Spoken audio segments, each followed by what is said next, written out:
Hello, shareholders!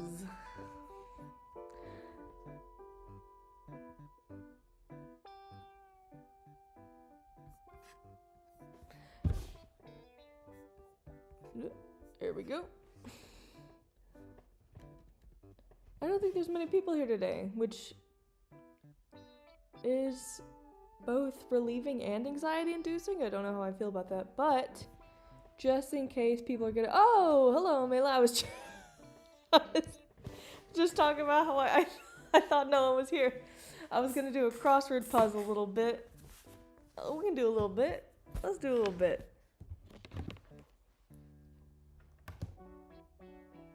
Alright. Oh, I see. Here we go. Okay. Maybe just this corner. The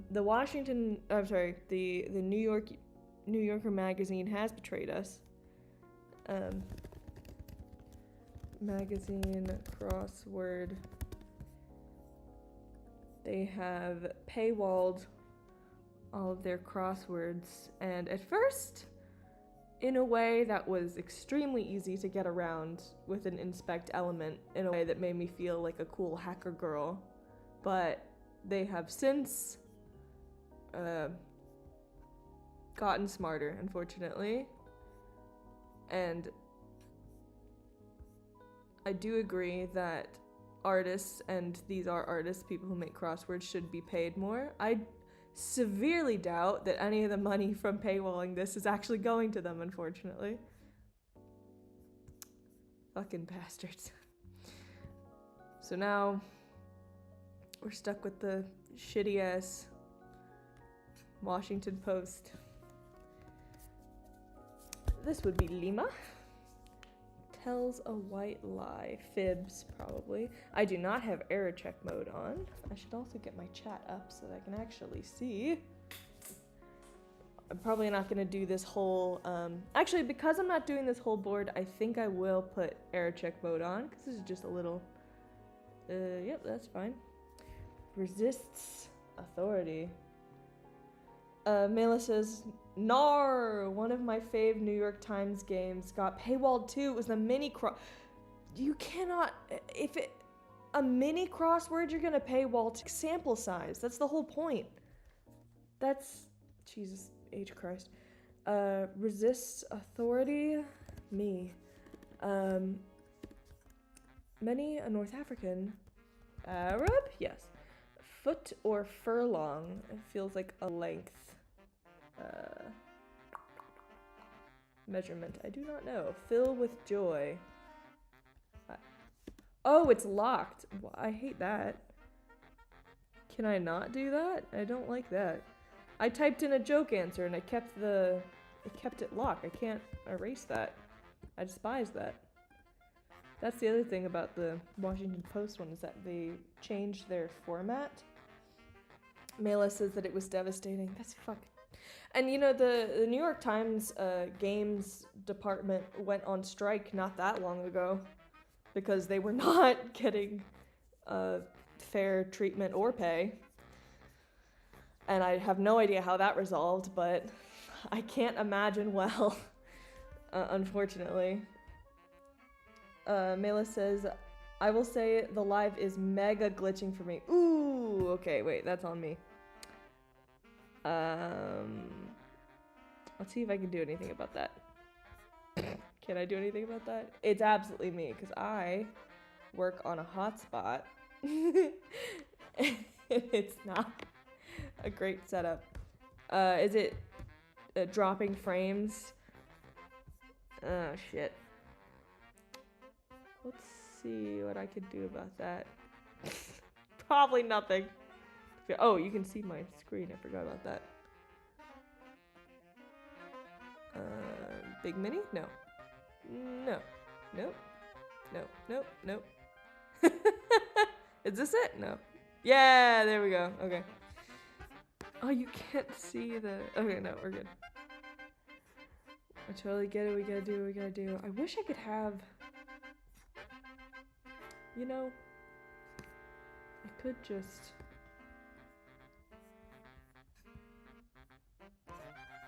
Ah. I was playing with this earlier, trying to figure out a way to, have it side by side. That has no context and makes no sense. That's alright.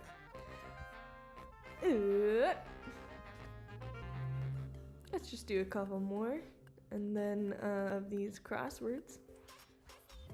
And then I'll keep on with my presentation, I believe. Yeah. Filled with joy, I could make a dirty joke about that. Belongings. I think I'm just gonna stick to this top 3 rows, cause and move on. I'm making my own mini crossword. Fuck you, New York Times. Once around the track is a lap. Outrage is ire. Exploratory vehicles on the red planet. Mars rovers.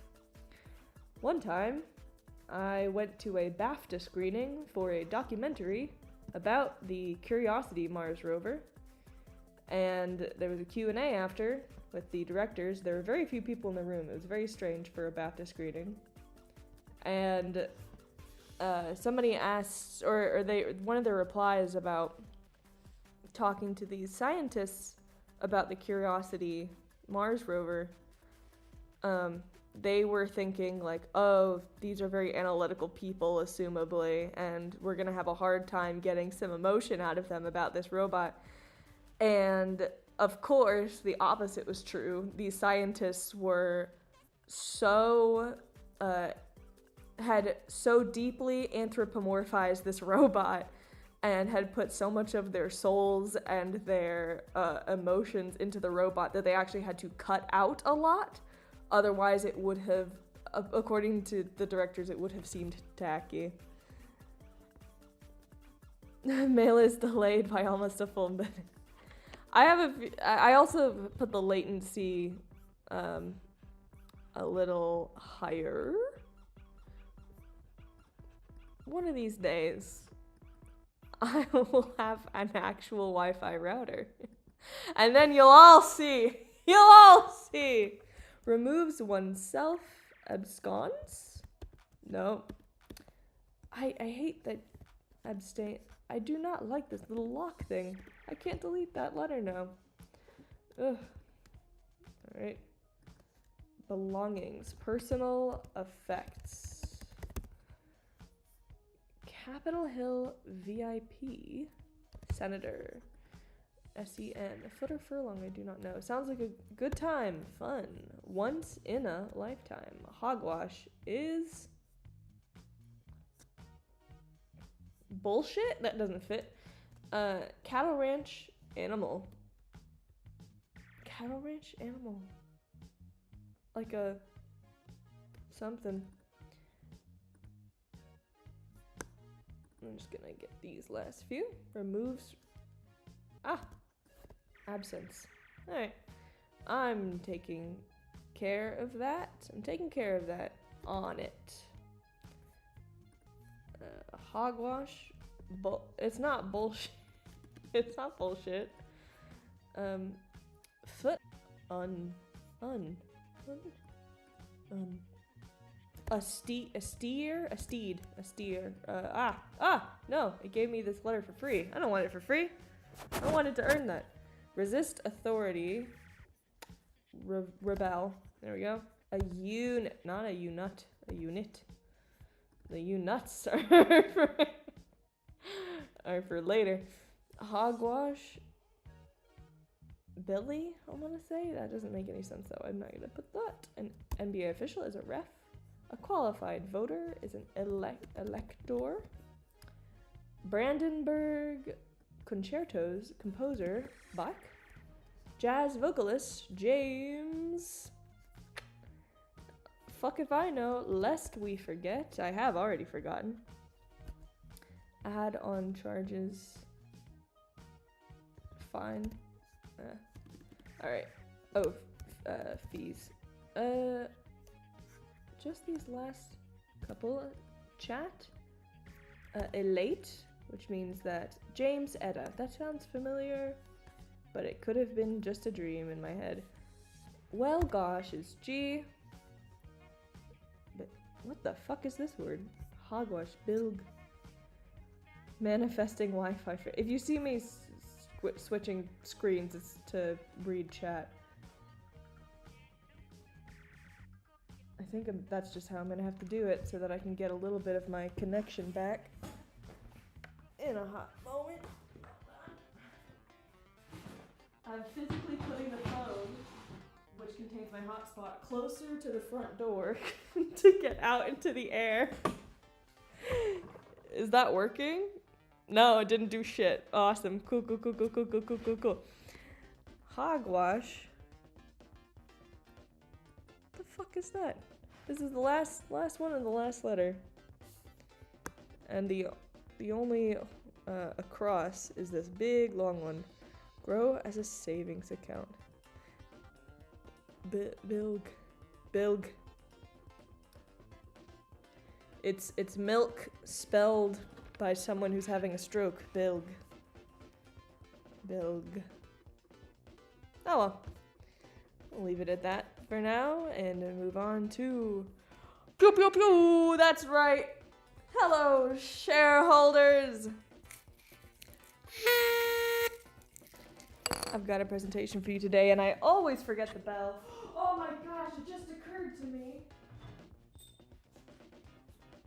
that I have Thanksgiving themed salt and pepper shakers. I didn't fucking use them for Thanksgiving. I can only use them once a year. Jesus H. Christ. Alright, anyway. Hello, shareholders. A presentation by, we're gonna speed through this one real quick. Shareholder attendance, those who are in attendance, say aye. Please state your title and role. If you're new or confused, declare nay. An intern will be with you shortly to assist. The goal is to finish the lowest section of episode 1. That's 3 scenes. 2, not freak out. Fuck it, we ball. We're gonna finish the entirety of episode 1. Even if in the end it is nothing more than slapped together just sketches and tape. We're doing the whole thing, baby. Shareholder value goes up. Supercrip is an indie animatic pilot because I made regrettable career choices. I don't remember adding that one. Okay, shareholder vote already out of the gate. And I'm gonna speed past this one to let everyone think about it for a minute. But what is the funniest hypothetical comment you can think of that would be under the teaser trailer video? That is this one right here, which if I play even a moment of,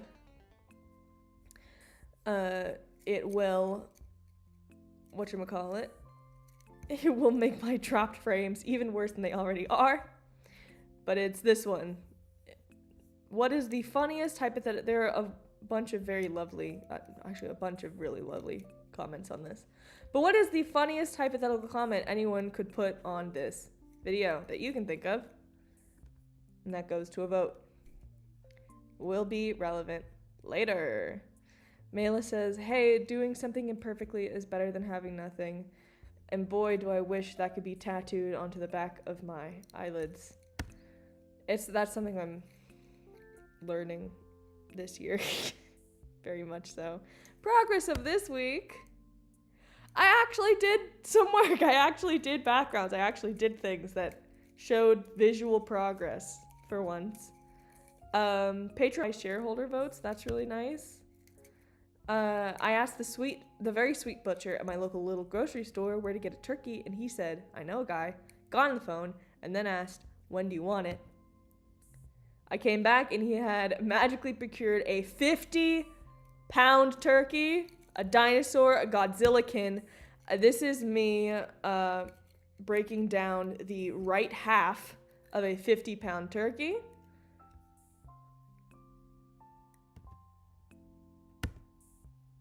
Shareholder vote again. Would you win in a fight against a 50-pound turkey, were it be alive? Yay or nay? Yay or nay?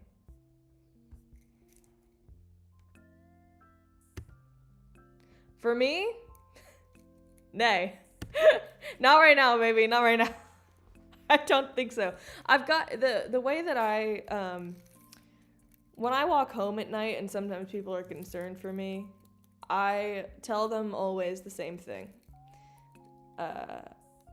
I tell them that I am the thing of danger in the night and it is other people who have to worry about me. And this is based off of my absolute delusional frame of mind that I got distracted.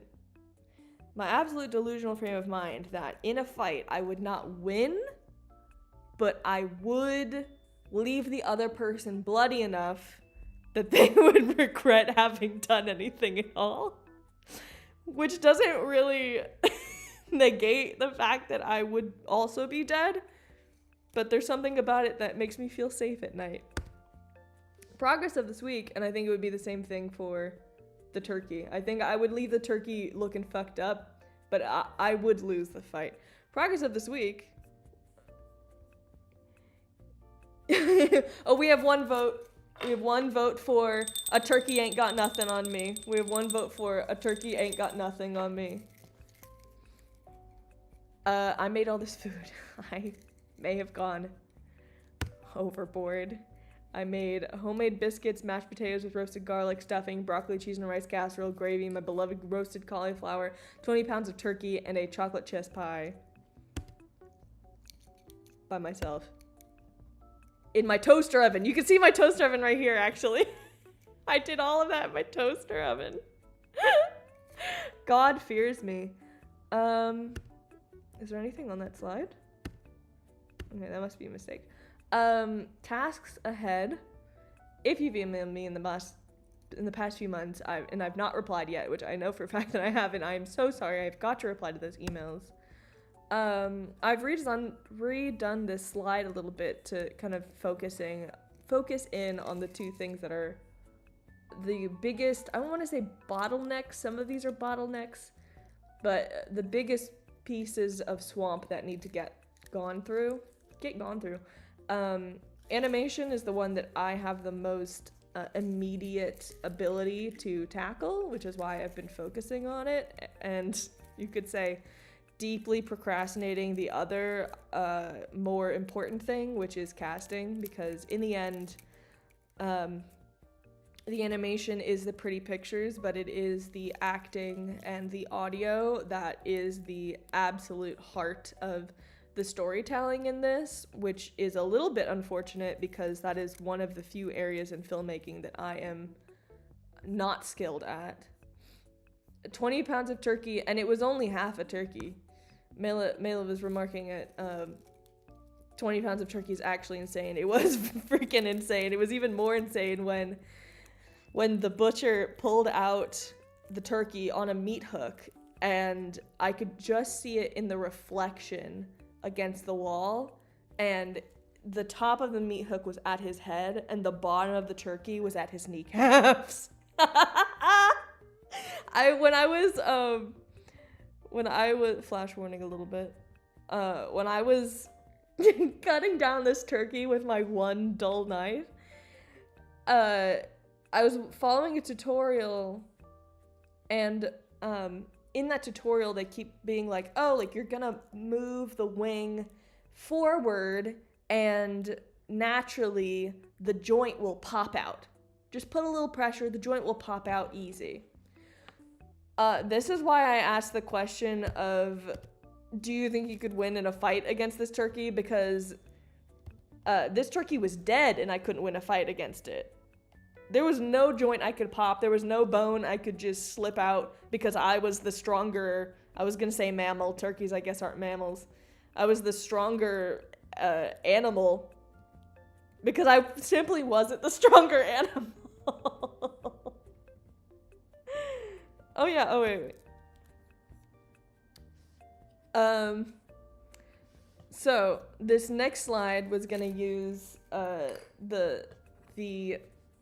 whatchamacallit, the shareholder vote from the first slide, but there's not a lot of people here today, so we gotta come up with one, or I guess me and Mela, or just I need to come up with one.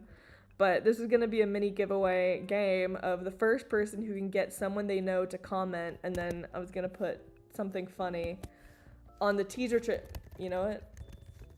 There we go. There we go. There we go. It's chosen. The first person who can get someone they know to comment the phrase something funny on the teaser trailer, I will send a free postcard of their choosing. Oh, shit. No, I don't want to share it.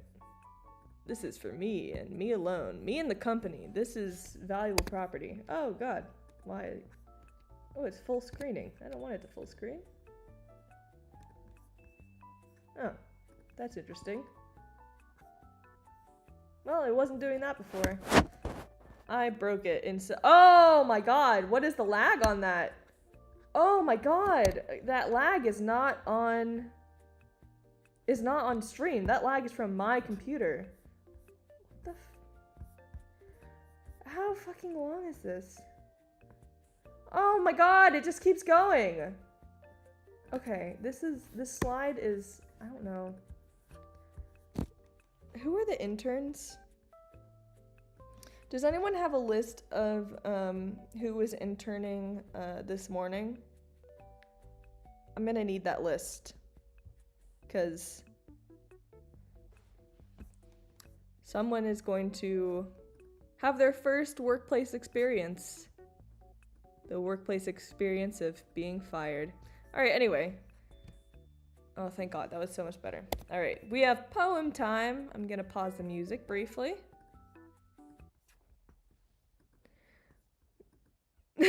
Mela said, I thought you made that slide on purpose.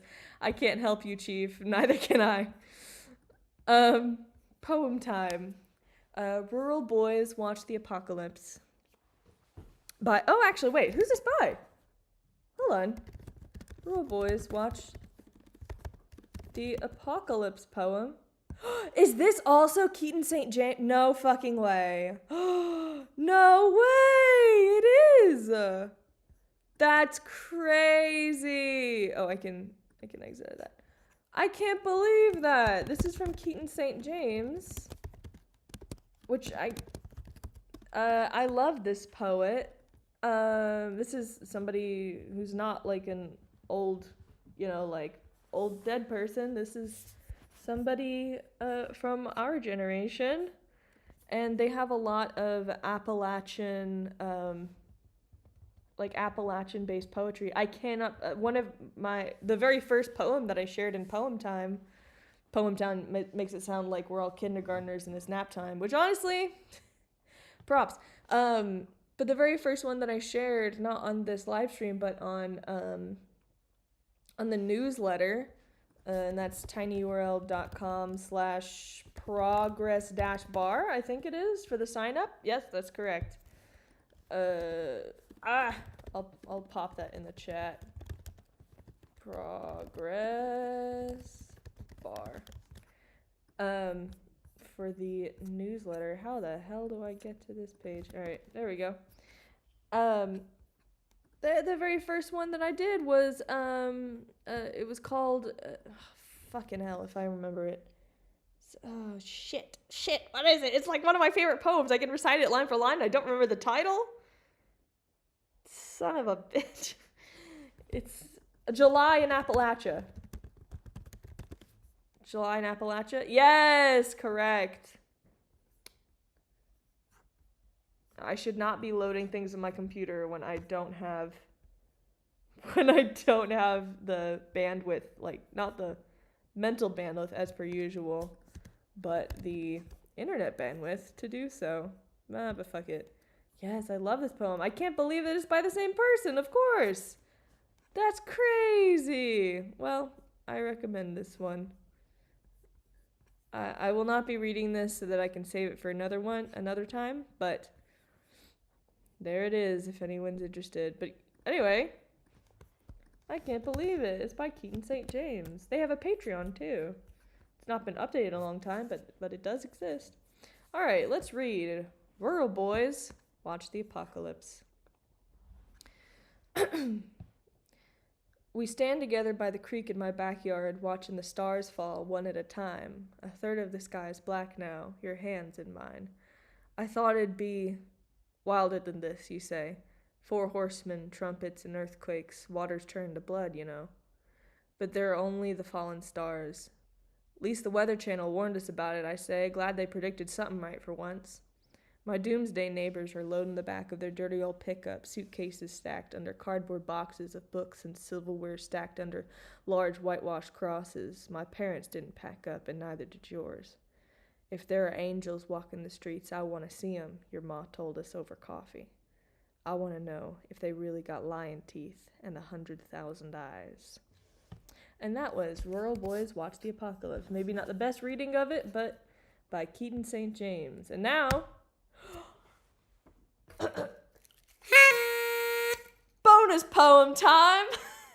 And it's a bonus because this one, for the first time, is written by me. I actually do write poetry, but I have not shared it. But I decided to share this silly one because it's Thanksgiving themed and we just had Thanksgiving. This is a poem about this broccoli, cheese, and rice casserole I made.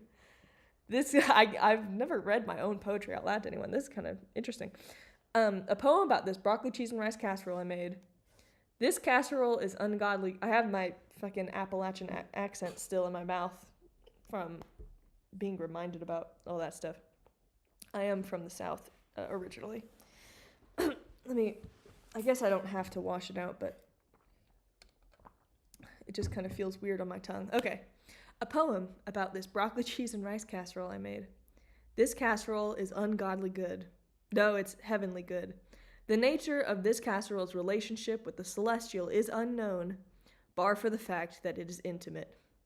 And that was a poem about this broccoli, cheese, and rice casserole I made by myself, because I thought it was silly. Okay.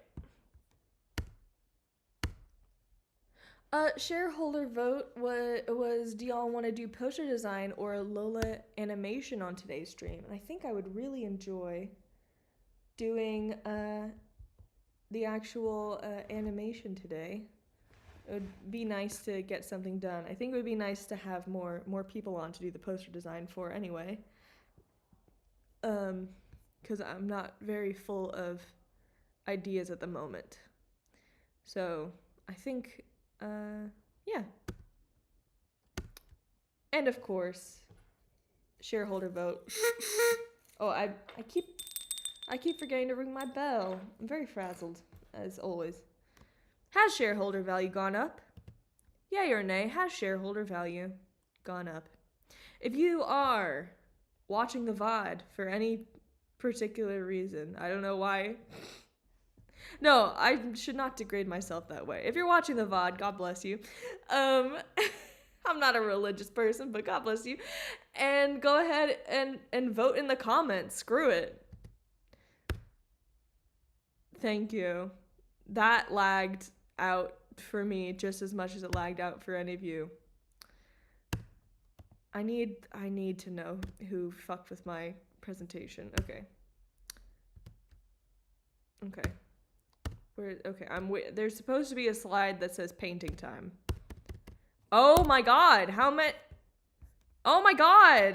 of these are there? Okay. What is it? Oh wait, it didn't save from the last one. Wait, hold on 1 second. That's actually really funny. My Google Slides got hacked, and I also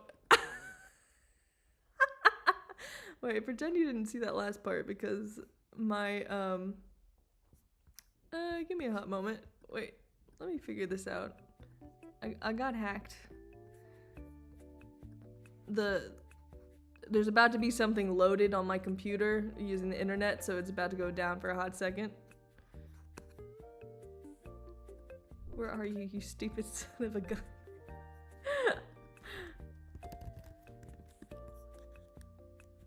Oh, that's so funny. Can I share this? Continue. Wheel title.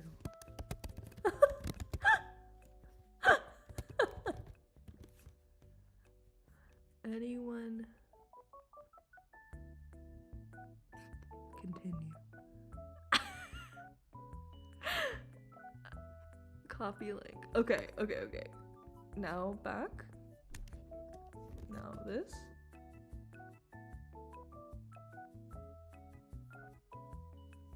Oh, that's horrifying. Oh, there we go. Copy this wheel. No.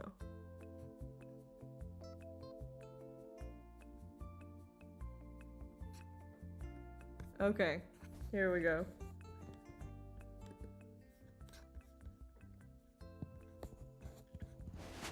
Mela says, animation, we gotta lock in. Mela, you have a lot of power being the only available shareholder at the moment. Your vote means everything. And shareholder value is on the constant up and up. It is not a bubble, and anyone who says so will be fired. It's here. What is here? Oh no! Oh god! It's the Wheel of Confusion! It has returned! The Wheel of Confusion has returned, and ladies and gentlemen, I know no one else finds that interesting but me, because the first few live streams I ever did to an audience of just a couple of my friends, we would be doing this, but it has come back and come back with a vengeance. Although I do need to figure out how to... There we go. It is the Wheel of Confusion. What is the Wheel of Confusion, my dear shareholders? That would be a wheel that I begrudgingly have to spin 2 times every predetermined amount of minutes. And whoever it lands on for those 2 spins, I have to then draw a Animorphs style mashup, or I should say, I think it's Dragon Ball Z where they do the mashup of these 2 cursed beings.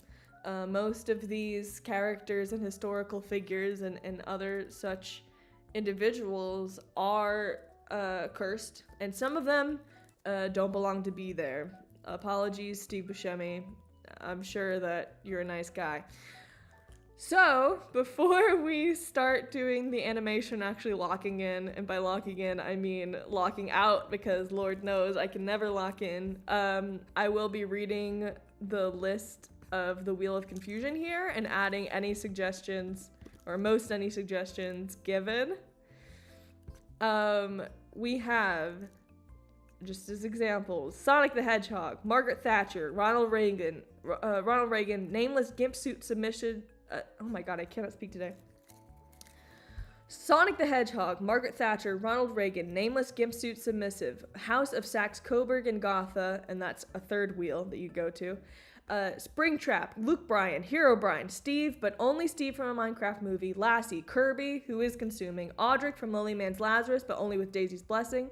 I have yet to get Daisy's Blessing, but I will do it anyway. Fuck off. Ratatouille, the rat or the food, Dealer's Choice, Heidi Subin, Lola Prime, Witch Lola, and Ken, and those are all from Super Crypt, which is what we're making. Lightning McQueen, Franz Kafka, Albert Camus, chat vote, 1st and 2nd choice, get out of jail free, skip this round, jail, spin the wheel 3 times instead of 2, Steve Buscemi, Rich McCormick from Georgia 6th District, this man is my enemy and I'm on his mailing list because keep your friends close and your enemies closer, Mitch McConnell, Ganondorf, Ghostface, Clint from Stardew Valley, Snuffleupagus, Ian Nazir, Mansa Musa, the chicken from Moana, me, Mumbo Jumbo, Ryan Gosling the actor, Ryan Gosling the goose, Wheel of Fortune, play mini crossword instead, if we can find one anymore, because all of these big fucking giants of newspapers have paywalled them. Link from Breath of the Wild, Pillsbury Doughboy, the 6th President of the United States, John Quincy Adams.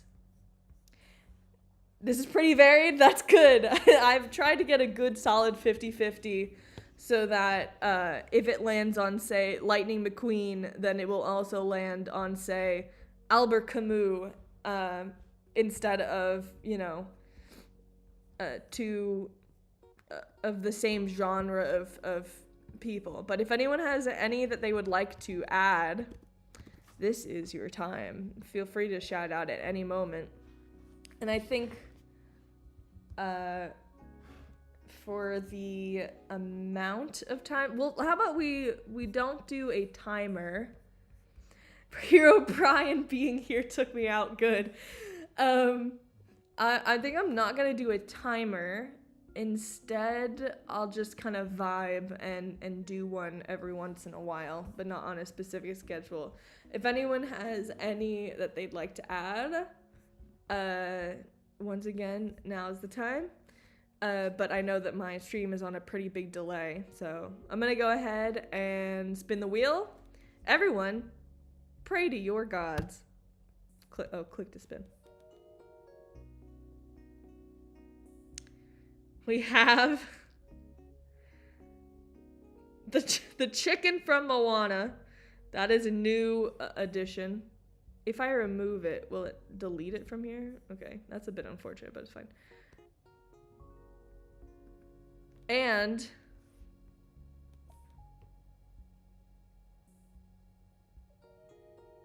no fucking way! No way!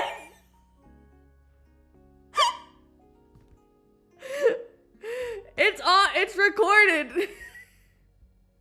Oh, hey, yes, of course. I can't fucking believe of all of the names on this list. All right.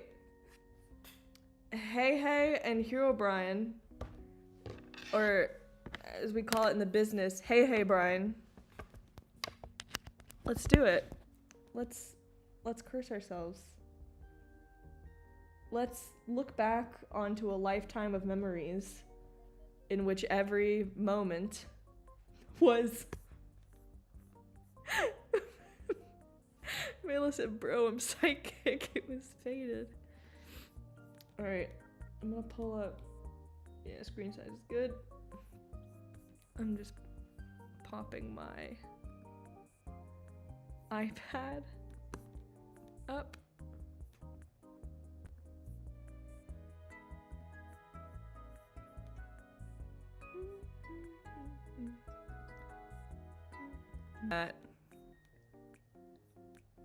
My hotspot disconnected entirely, which is always a good omen.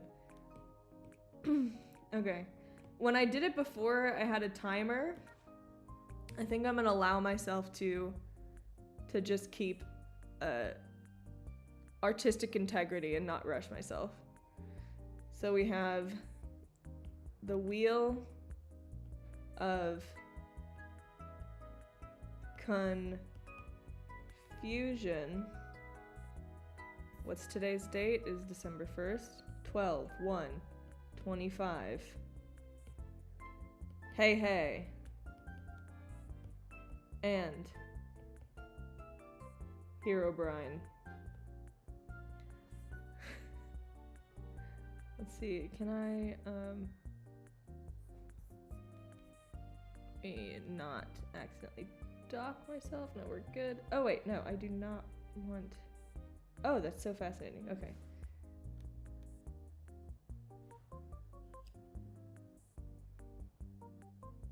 I'm trying to pull up a photo, a reference photo.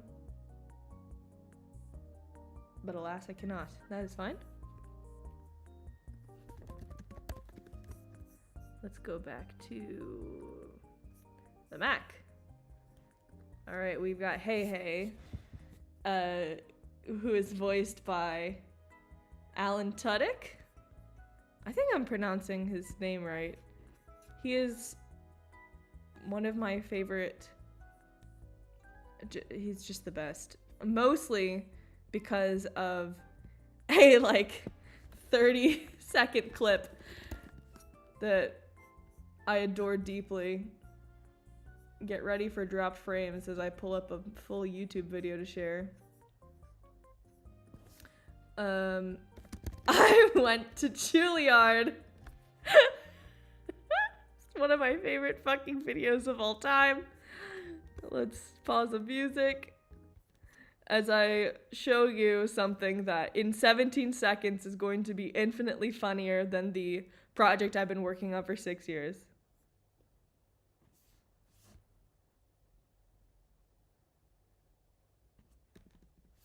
Wait, is it audible? Can you hear it?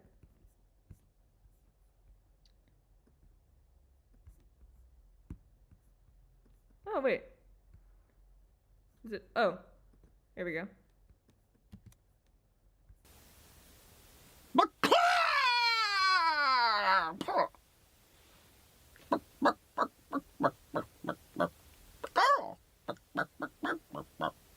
I went to Juilliard. That's it! That's the whole fucking thing! That's the whole video!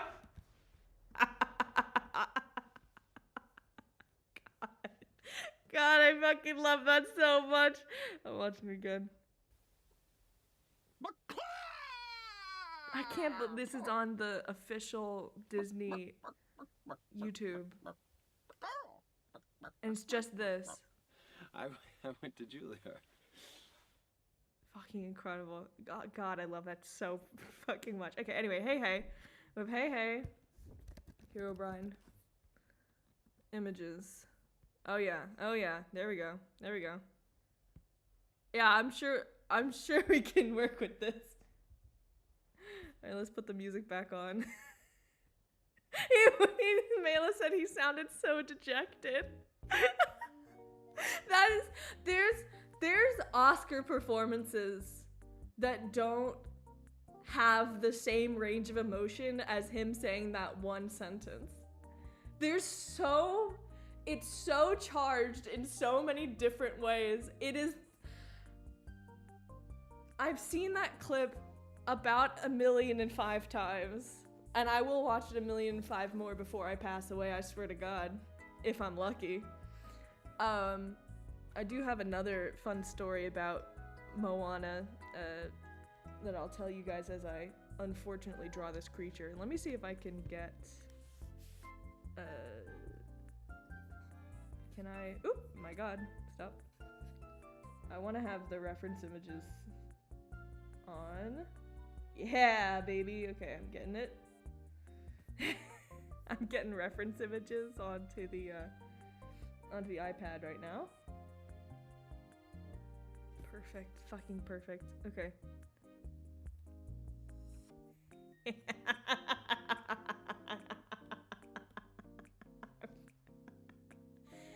Let's fucking go. Okay. I hate it already and I haven't drawn anything yet. Okay. This is kind of interesting because the last time I did this, I had like, oh right, that's right. That's what the second, the wheel was for. I had a wheel that had how many minutes I could work on drawing was. And it was mostly it landed on 30 seconds. So this being the first time. Okay. I'm thinking Hey Hey silhouette. I'm gonna try and do this pretty fast. And not overthink it too much. Let's get Hey Hey's. Although, I kind of don't want to do it in the same pose because it feels like cheating. It's okay. Having something is better than it being perfect. As we were talking about earlier. Of course he's gotta have bright white eyes.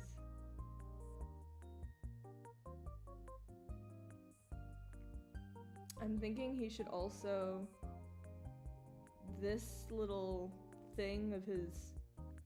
I don't know what that's called on a chicken, but that's gotta be... I'm sorry for anyone who's just randomly entering the stream. This is not in the thumbnail, you know? God, his eyes are so glossy. But this has gotta be the color of Herobrine's beard. I'm thinking. And then I want to give Hey, or I'm sorry, let's add his proper name at the top. This is Hey Brian. Oh my fucking god, okay. Perfect moment to walk in, says I'm just bored 1960.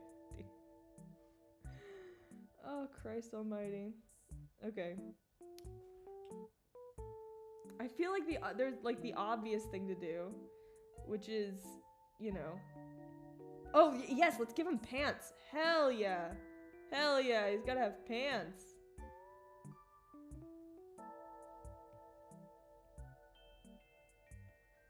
Alright. And then, should we give him shoes? Hey, bro, I fucking hate that works so well. Oh, and he's glowing all-knowing eyes. You know what? I think it might be simple in its design, right? Like a little obvious, but I think I will color it. I think that's a good idea. Also because I'm taking the time, you know. Okay. And then he's gotta have the shirt. So maybe the feathers will be the colors, because Hey's got this kind of top bottom type, like, oh, that's a shirt, you know? Oh god. Yeah, I'm keeping that. He's so skinny. Unlike my 50-pound turkey from the Thanksgiving. Shoes or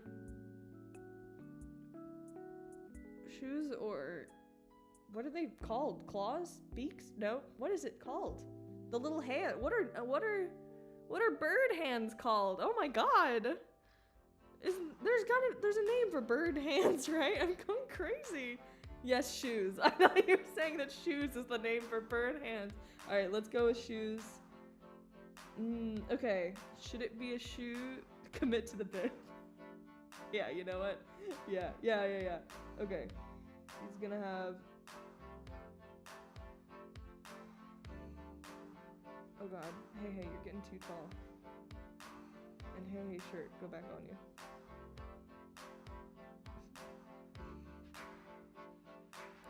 Okay. That feels... yeah. Okay. Is that correct? Hey, Fable, you've come at... It's your interpretation of whether this is the perfect time or the worst time to arrive at this live stream.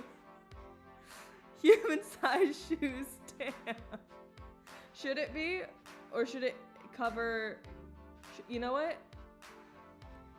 Let's put these to the side for a moment. Oh my god. Well, yeah, we'll put them on. It could... oh god, that is way more curse, isn't it? If... oh god. Yeah, that is a lot. Okay, that's a horrible shoe. But you're right. Like just a normal-sized human shoe, on which I can't draw, apparently. On... oh, that's so much worse. You're right. Fable said it's always the perfect time to be here. That's a very wonderful thing to say with this monstrosity on the screen. Human-sized shoes, damn. I'm gonna take that advice. I don't know if it was advice or a remark, but I'm taking it regardless.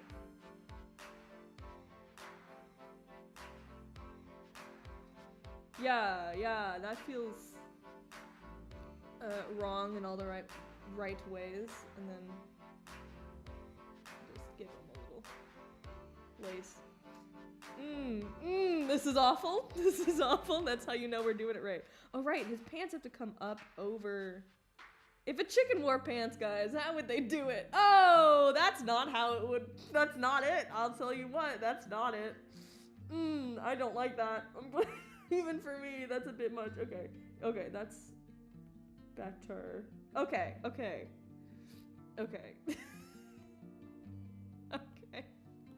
Here, Brian, you gotta step aside, baby. Why is he low-key so classy with the pants? It's because they've been tailored properly to his height. Oh god, I put that on the wrong layer.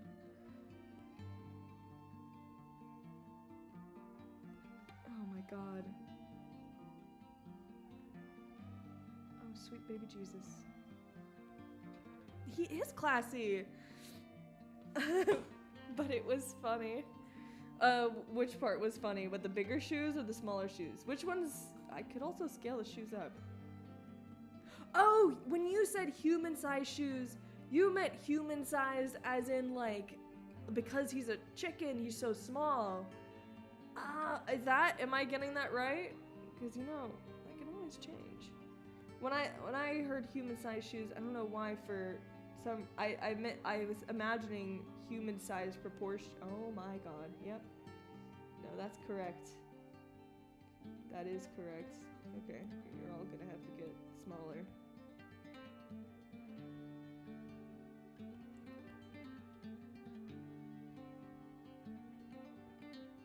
Yeah, that's right, that's right. That's pretty good. The reason I made them so big at first, but small chicken, big shoes. It was cursed in a beautiful way. It's gonna be cursed regardless. There we go. Whatchamacallit? I was making the big shoes at first because his feet are that large, so it would capture his feet. But now I'm making them this large, as though he has stepped into. I mean, hypothetically, that would be a child's shoes, which is kind of a worse fate lore-wise. I'm just gonna select from Herobrine. Mela, this is what you meant when you said locked in, right? This is what you meant when you said we're gonna lock in, right? The fact that the color palettes actually kind of work well together is fucked up. Okay. And put blue in a minute. I should have done this one first, but that's fine. Oh god. Wait, should the feathers be blue or the pants be? Oh god. Because you can't really tell where the pants and the chicken begin and end. I think I'm gonna do maybe this, like a transitionary color. Yeah, that feels more cohesive in a way that gives this thing legitimacy that it shouldn't, which is perfect. Hey, having fun is a part of locking in, Mila says. That's also another thing I have to tattoo at the inside of my eyelids that I forget far too often. You think I wouldn't forget it, given that for my actual job, I am doing this. But it's pretty easy to forget. You know, eldest daughter things, right? Oh, right. Oh, of course. Oh my god, why does this lend itself so well to the design? I hate it. No, it's so bad. It's so bad. Oh. Oh no. No. No.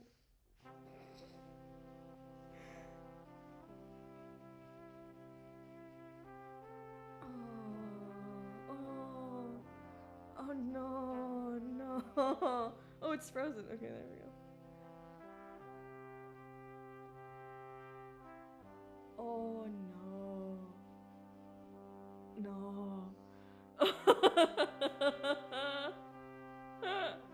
People said, oh god, skin colored feathers, please.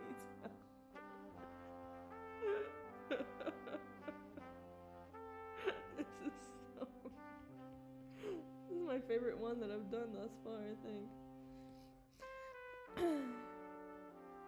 The fact that I'm actually taking my time with it and not doing it in 30 seconds or less kind of helps. Oh no. Oh no. Okay. And then I'm gonna give the sense that the eyes are glowing, unfortunately. So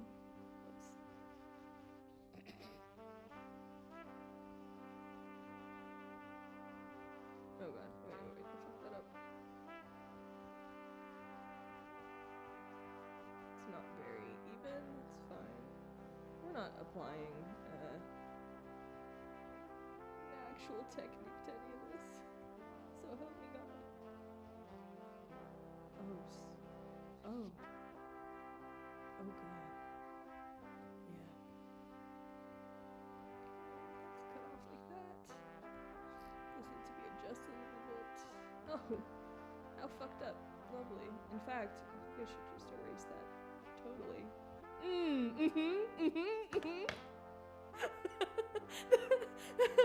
I'm just bored, says the skin flap thingy's looking like hair now. It's really funny to me. It is really fucked up that where's my stupid fucking brush? Whatever. The beard thing that Steve has and the little mustache thing that chickens have being so perfectly aligned is really sending me. Cause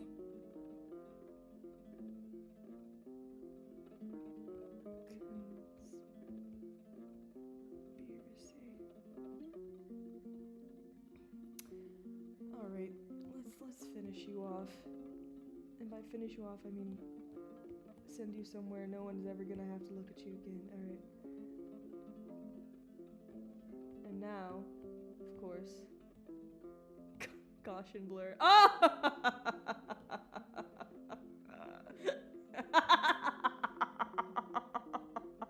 It's stuck again. It's frozen. Stop. Ah! There we go. Oh, okay, that's a lot. That's a lot. Tone it down a little bit. And you know what? You know what? Just for flavor, because there's just as though there's not enough already. I will I'll shade them a little bit. Oh, it's awful. It's so bad. All right, there we go. I'm gonna give him a little shadow. Give him a little shadow.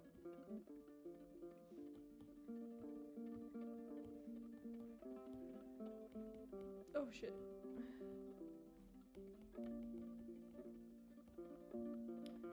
Oh Christ almighty.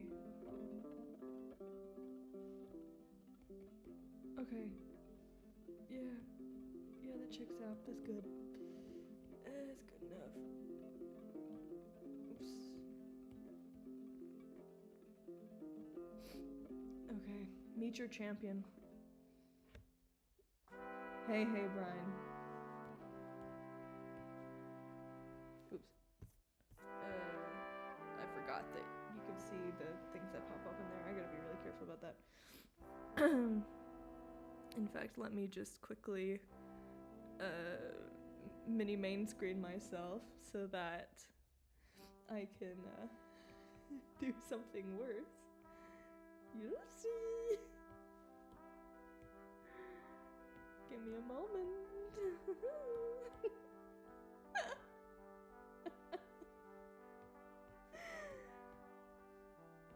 Okay.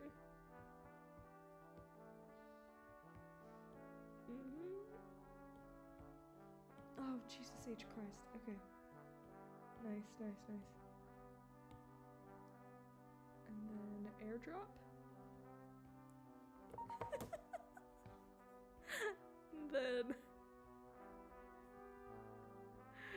And then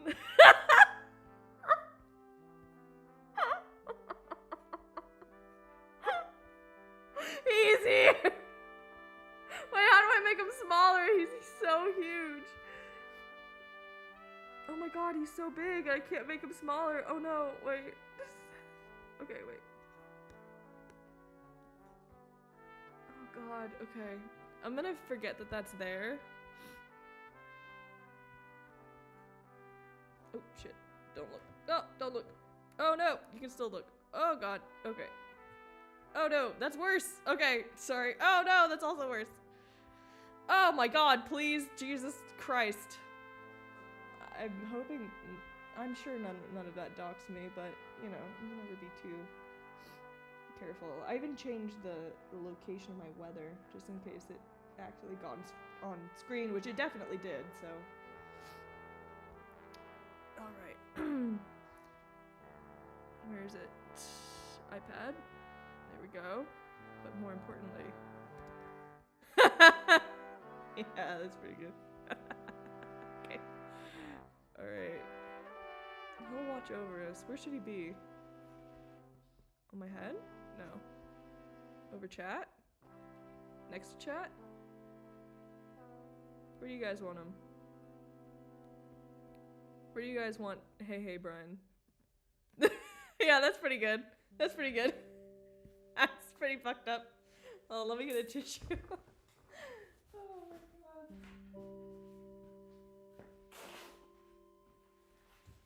How's everyone today? What have y'all been up to? I'm just bored. 1960 says, "May Hey Brian look kindly upon our transgressions." Gaming. Okay. Now on to some actual things. It's 7 p.m. I've wasted so much time. I think I need to do more casual Fridays where I don't do the presentation. Actually, there's some slides in the presentation that I need to share now that there are people here. Oh shit, I really gotta be more careful with my shit. Alright, the cursed things, poems. Oh yes, okay. Question. Oh wait, no. I guess I already solved the question. Just to give this out to a few more people who are watching now, there's a mini giveaway game. The first person who can get someone they know to comment something funny on the teaser trailer, I will send a free postcard of their choosing. And this is the teaser trailer. I actually should... Pause. This is the one. You can get someone that you know, who's not somebody here, to comment something funny. And it can be the phrase something funny on the trailer. And hypothetically, give your username, you know, so I know, like, for example, if it was Fable, then it would say Fable, blah blah. But yes, then I will send a postcard of your choosing. I'll email you and get that all set up. I have to, please, my files. Okay. Aw, no more procrastinating. So this is the things that are on the chopping block. I can also show, for even more procrastinating, what's been done already. I've also written in pink things that need to get done, but a lot of backgrounds, a lot of just like finishing, adding in props and things. Like it's actually starting to look like something, which is very exciting. This fills me with dread and I have to fix that so bad, blah blah blah. There's a lot of little things to do, etc. So let's hop to it. Oh wait, let me see. I can also describe what needs to get done. So CMYK outlines for Lola. Yellow highlights. I should have done the backgrounds first, because if I had, I would have incorporated the lighting that I decided long afterward into more of the shots. So I have to go back and add that in. There's blood missing. Drop shadows that are missing. Shading on Lola, that goes by pretty quick. And an overlay of macro shading composition. So that's basically taking an overlay layer, getting my big brush. This is brush big. Oh, let me put this into normal so you can actually see. And doing something like this, just like a big swath of some shape. And then when you put that onto overlay on top, it gives a global shading to everything, which is very helpful.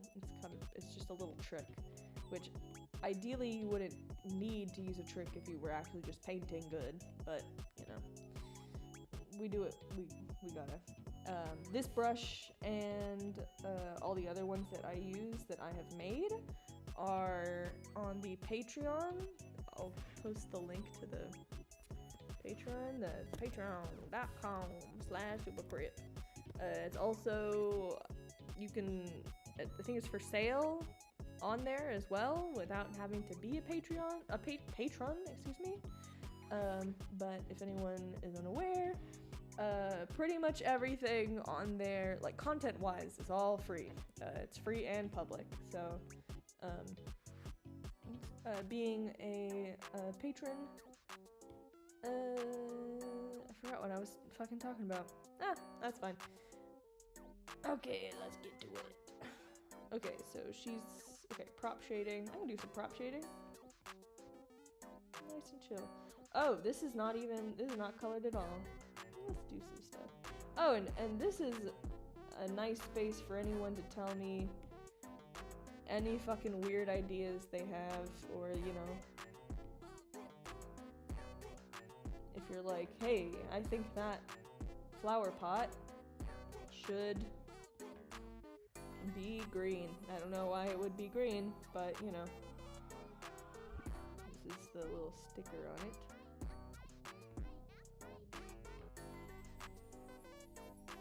Oh, I don't want to do that. I just want to kind of make it a different hue. I'll be adding a color on it later. This is a little... What color should the lighter be? Okay, question, actually. The lighter, well, okay. There's a kind of Easter egg thing, or not Easter egg, it's kind of like plot, it's important to the plot. Maybe, you know what, let's be simple.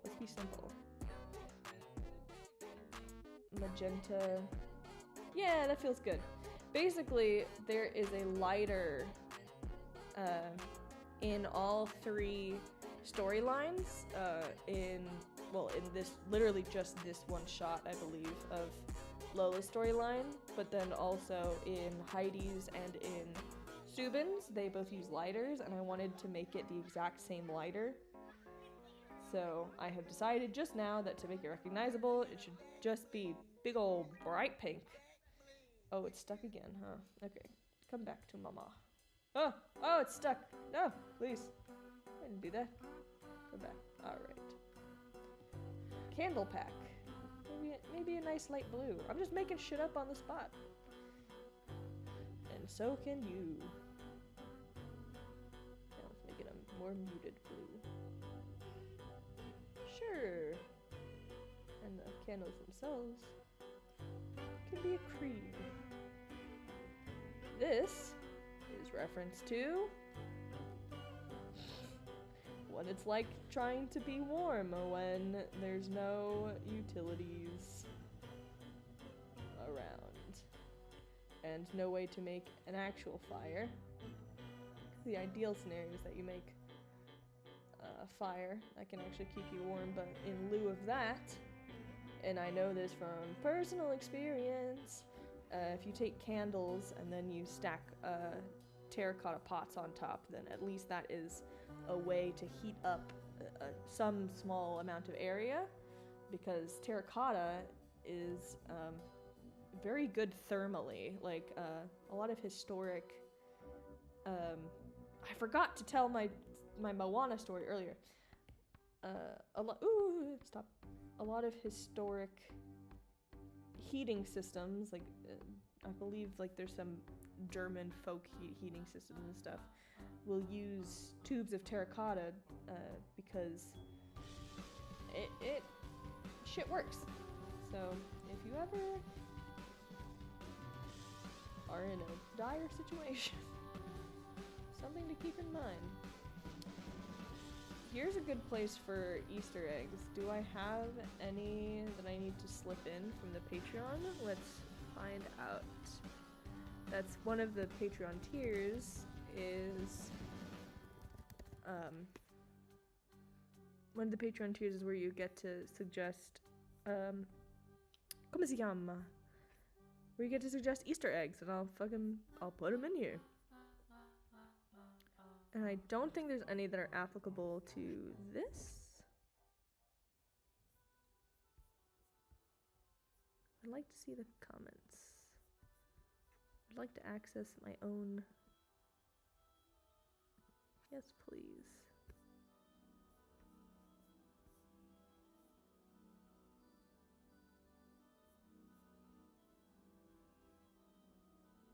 Oh, by the way, casting is starting in December. Well, today is December, but it's asking me to pay for my own Patreon. Excuse me. I very strictly have things without paywalls. Bullshit. This is why. This is why. It's not just that I have posts on there that are free for free members, but also just public. Because I hate logging into shit. Okay, I think we're good. Alright. I want to make a stupid joke on here.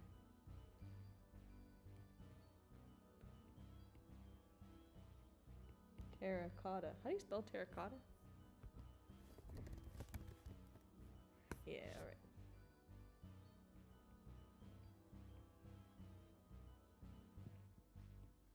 Oh. Not doing a very good job.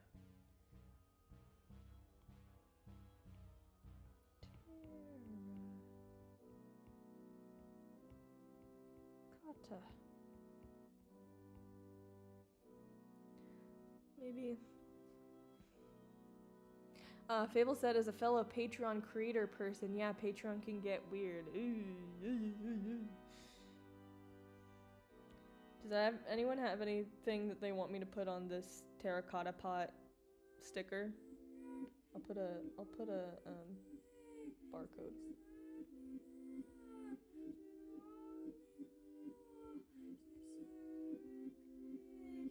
It's a barcode, right? Does that look like a barcode?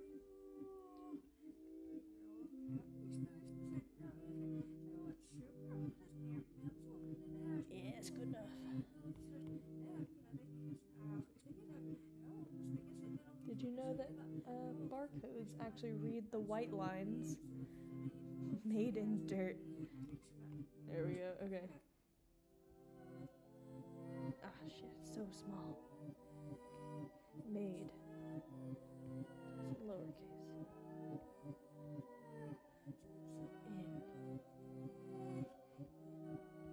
In dirt.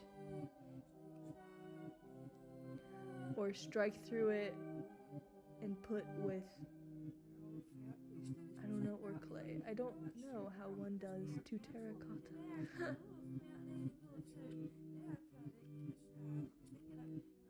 Made in dirt.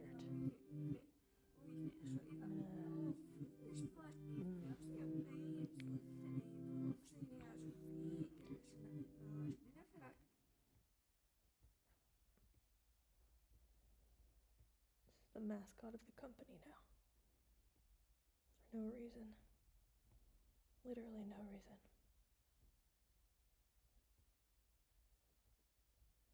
Yeah, that feels right. That's enough detail. Also gonna add some to this. I'm just fucking around. This is very inefficient. Let me restart the stream music.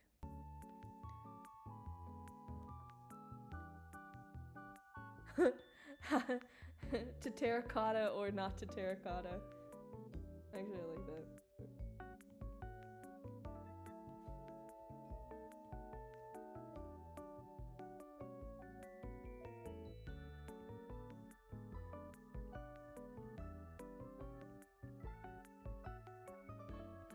That'll just be confusing for anyone who actually, through all the YouTube compression, can actually read that, which will be no one, to be fair.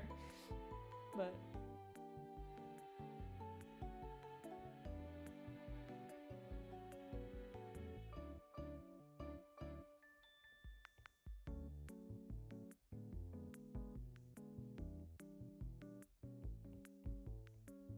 I'm calling this company Light of My Life.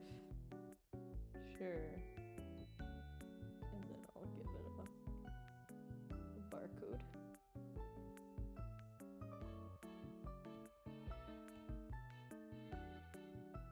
I believe it's not terracotta. Wait, that's good. Okay.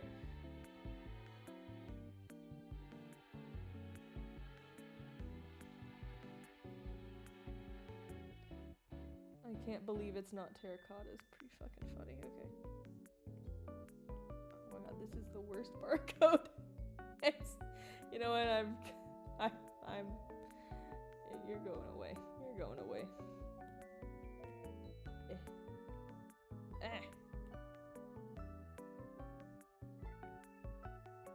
Get in this direction first.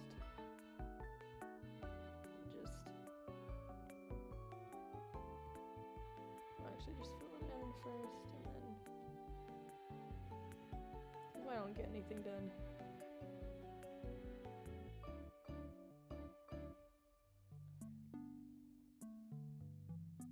Ah.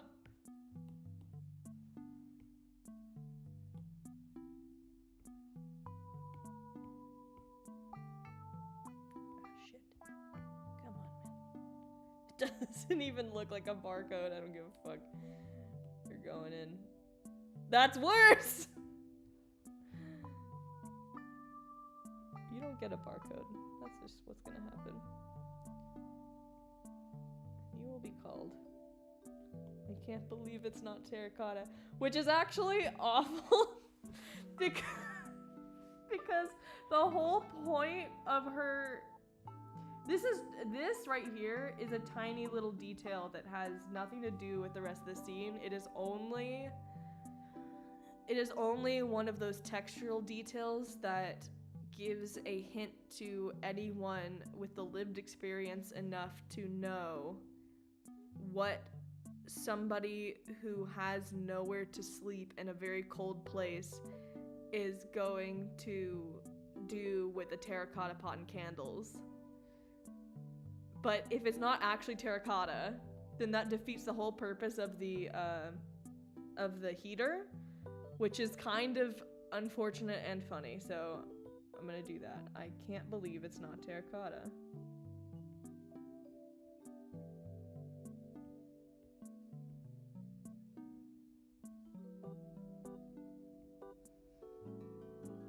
Oh, is this gonna fit? I don't think so. Okay, wait.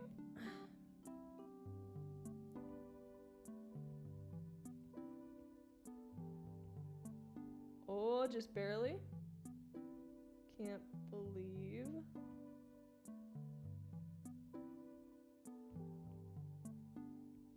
It's... Fable said, also I love the little deets, they make it feel alive.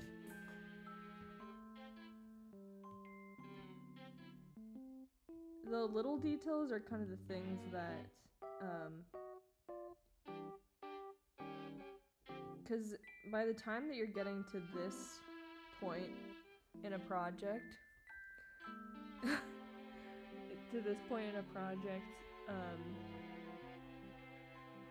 everything creative has mostly been decided and you're just rendering it out.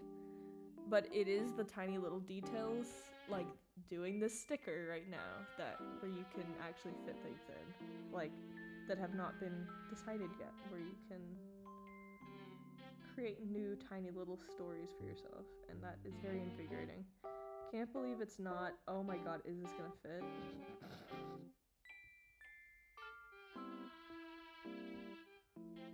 And it's also very funny because with the YouTube compression and the size and stuff, that's gonna be completely illegible, but we'll know. We will know, and that's what's important.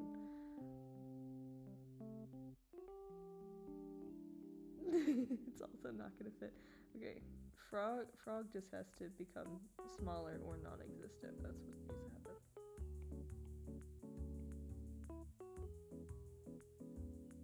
Sure, you'll is that no, okay.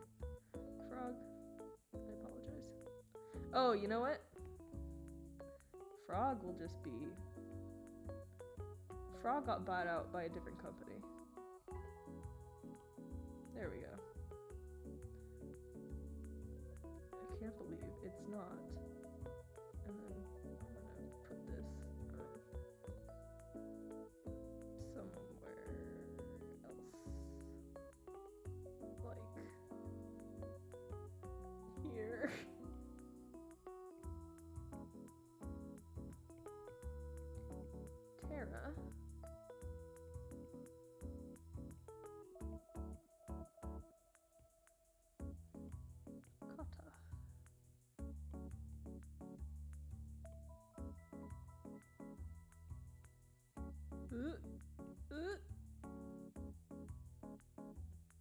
That fits well enough.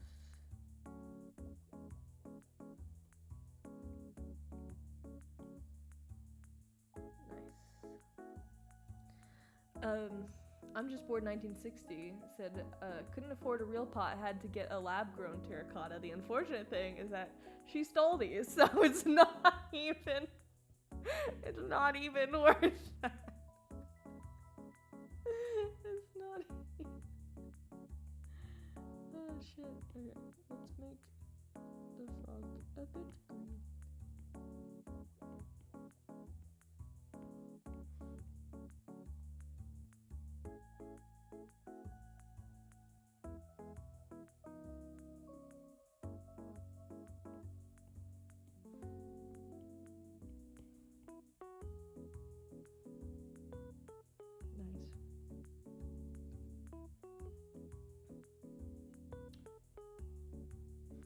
Nice. Alright.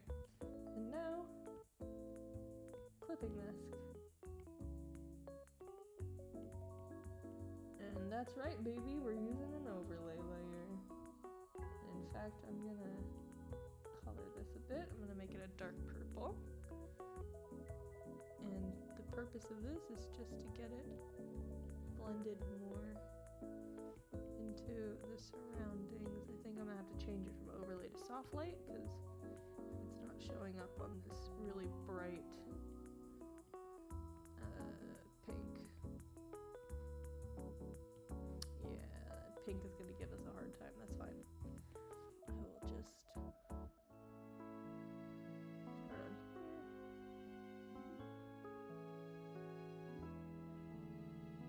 here. I do my worst work on stream for obvious reasons, because, you know. Oh jeez, that is ugly, huh?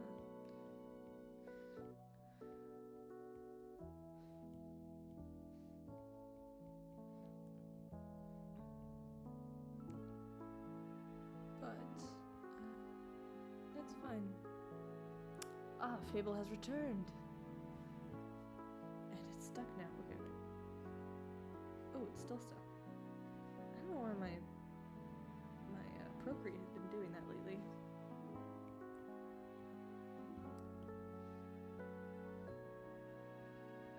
My brain is so occupied with the fact that I am live streaming that I don't have the mental fortitude to think about creative decisions, so that's fine though. That's why I like to choose doing the little tiny things. Flatten. Clipping mask. I'm on lunch so I can focus on the real job. Says Fable, that's really funny. Oh shit. Okay, how am I gonna do this?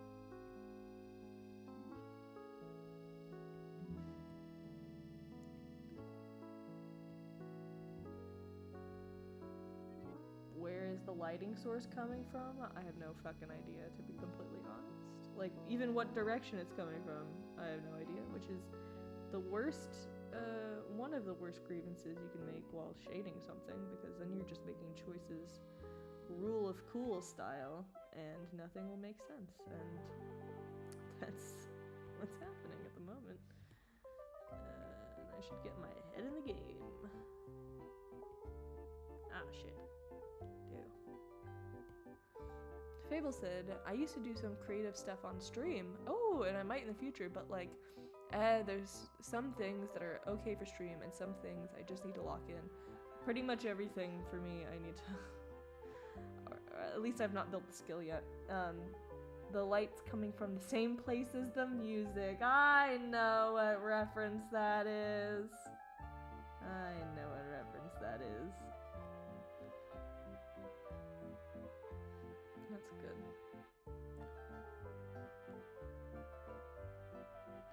It helps though to know the direction of the light.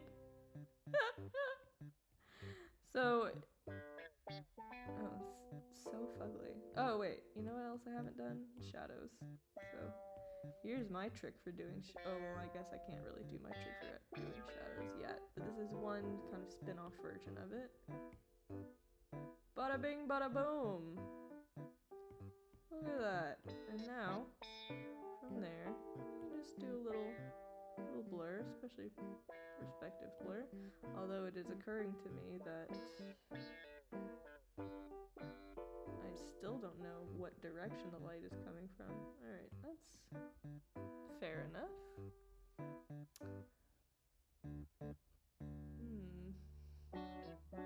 It's a big old box of cereal.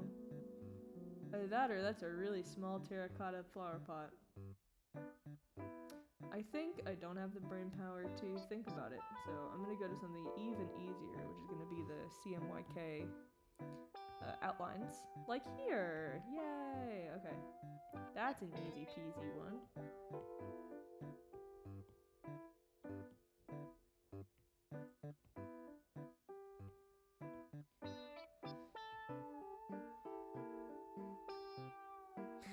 Fable said, I understood that reference, said one nerd to another nerd. Yeah, yeah.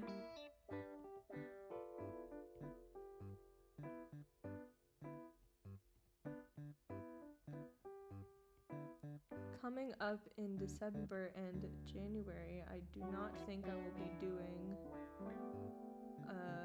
very many, or at all, weekly live streams, unfortunately. But for a very good reason. I've been convinced to go home for the holidays, and we'll be stopping by somewhere else I used to live on the way back, and I'm very excited about that, which means I'm also going to actually be physically in person with a lot of the team members of this project too. So if anything gets done during that time, which I hope it will, actually I will have a lot of downtime, but if we ever, when we have downtime with those people, then there will be things we can do in person, which would be awesome. For example, the grocer only has lines in which he is screaming, and we have cast that. We've cast that with a friend of ours. And so I'm finally going to be in person, so we get to do that in person. And I get to direct somebody screaming, which is lovely. Okay, finally, that is progress. That's real progress. That is the CMYK outline, and it was a good job of it too. You just need a little wine. Just a tiny bit. The pink. Yay!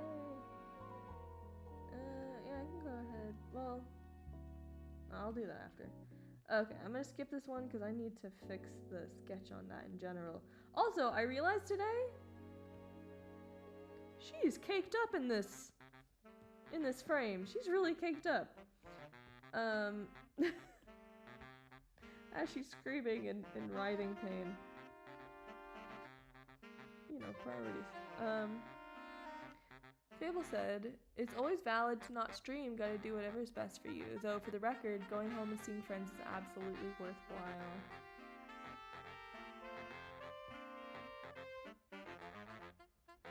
When I don't stream, I actually get things done, I've realized this month. So it's a delicate balance. The main reason why I live stream, and I think I need to come up with,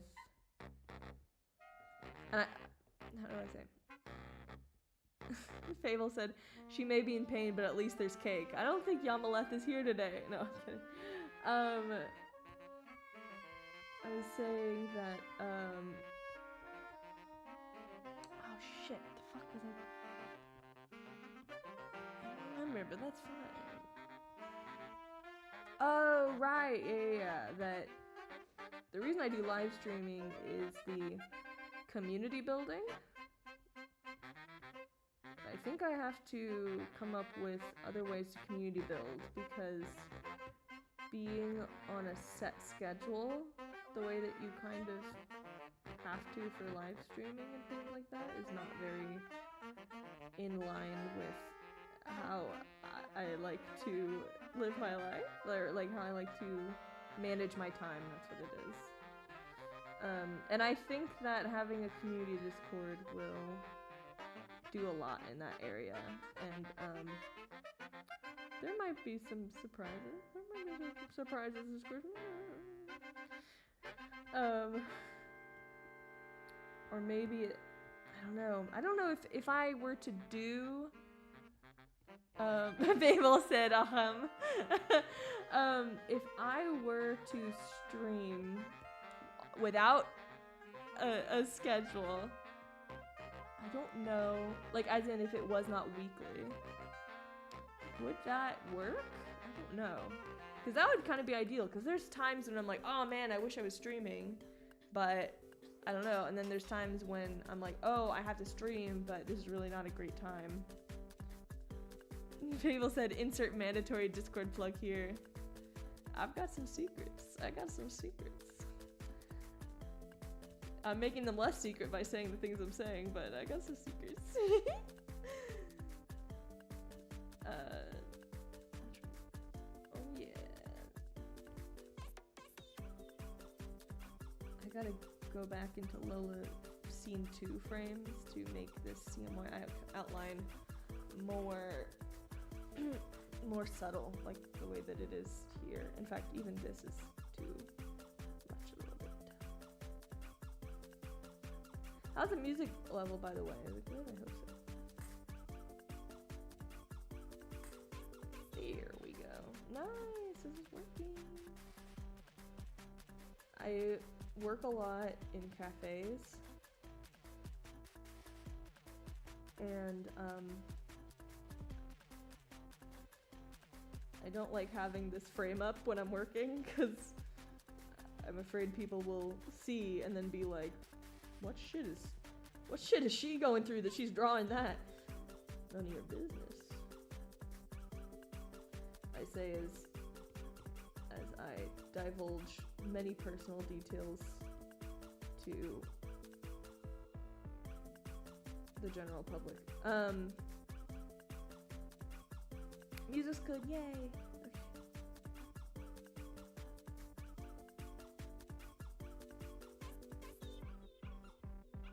Nice, this is good.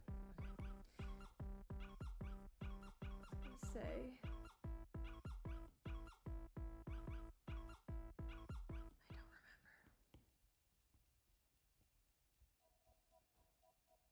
don't remember. Progress! Holy shit! Actual progress! That's great.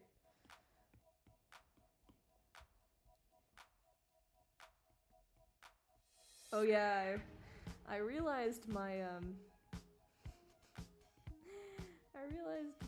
massive privilege today when I went to a cafe just before streaming to go pick up a cappuccino to go, which is the closest thing you can get to a latte here. If you order a latte here, you'll just get a cup of milk. I mean that literally.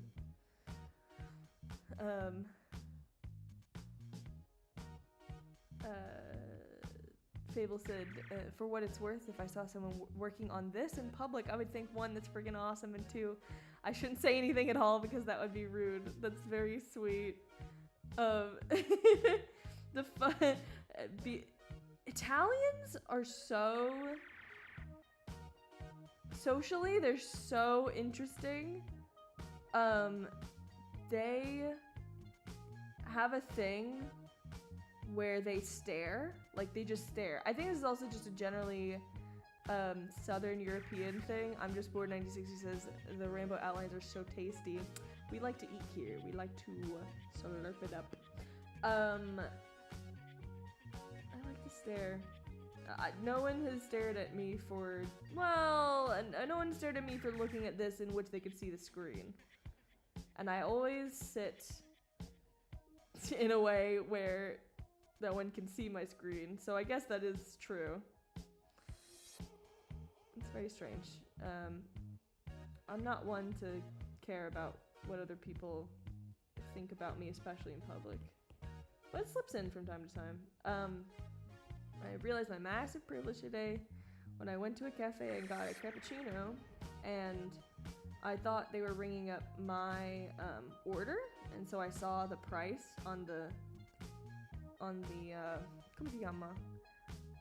On the cashier thing, but it turns out that they were bringing up the order for the person next to me. So I saw the price of whatever they had ordered, and I thought it was for my cappuccino, which I always get a decaf with lactose-free milk. And the price on the cashier thing was €2, €2.50, €2.70. That is less than an MTA ticket. And I immediately went, oh my god, I haven't been to this cafe in so long. These prices are so much. This is so much. €2 for a cappuccino with decaf specialty coffee in on the main street to go with specifically lactose-free milk, and it's more than $1?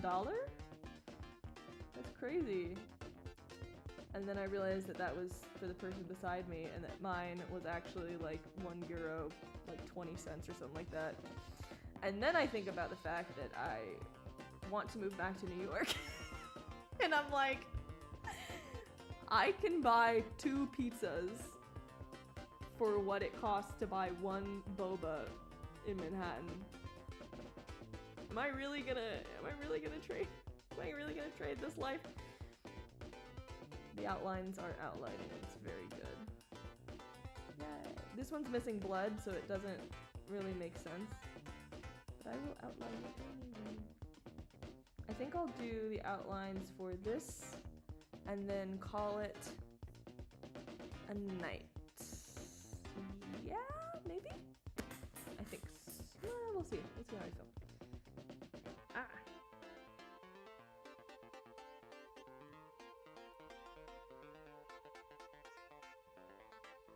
I forgot to tell my Moana story earlier.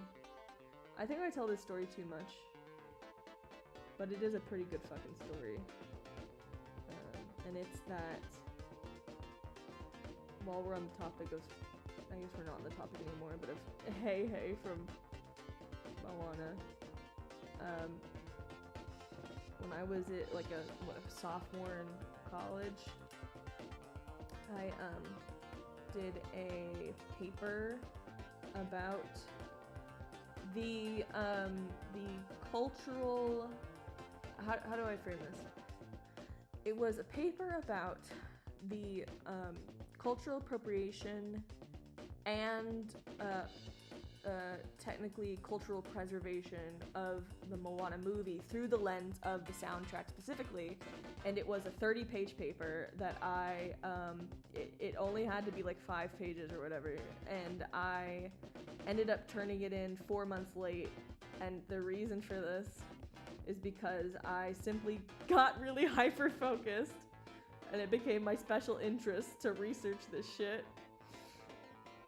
And the week that I had turned in that paper, I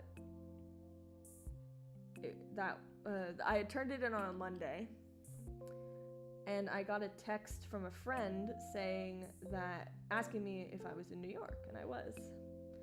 And she said that she had a friend who had given her Broadway tickets for free, but that because they couldn't go, but that she herself could no longer go, and asked me if I wanted to use them. And I was like, hell yeah. And it turned out she had 2, which was perfect because my cousin was in town visiting me. And my cousin is slightly older than me and very goth. Very punk, I should say. Both aesthetically and in personality, etc. And, okay, the outline on this is not outlining very good, but that's fine. They can't all be winners, not right now. should this be bright white? Maybe. So anyway, she gives me tickets to... for context, about the paper, 30-page paper,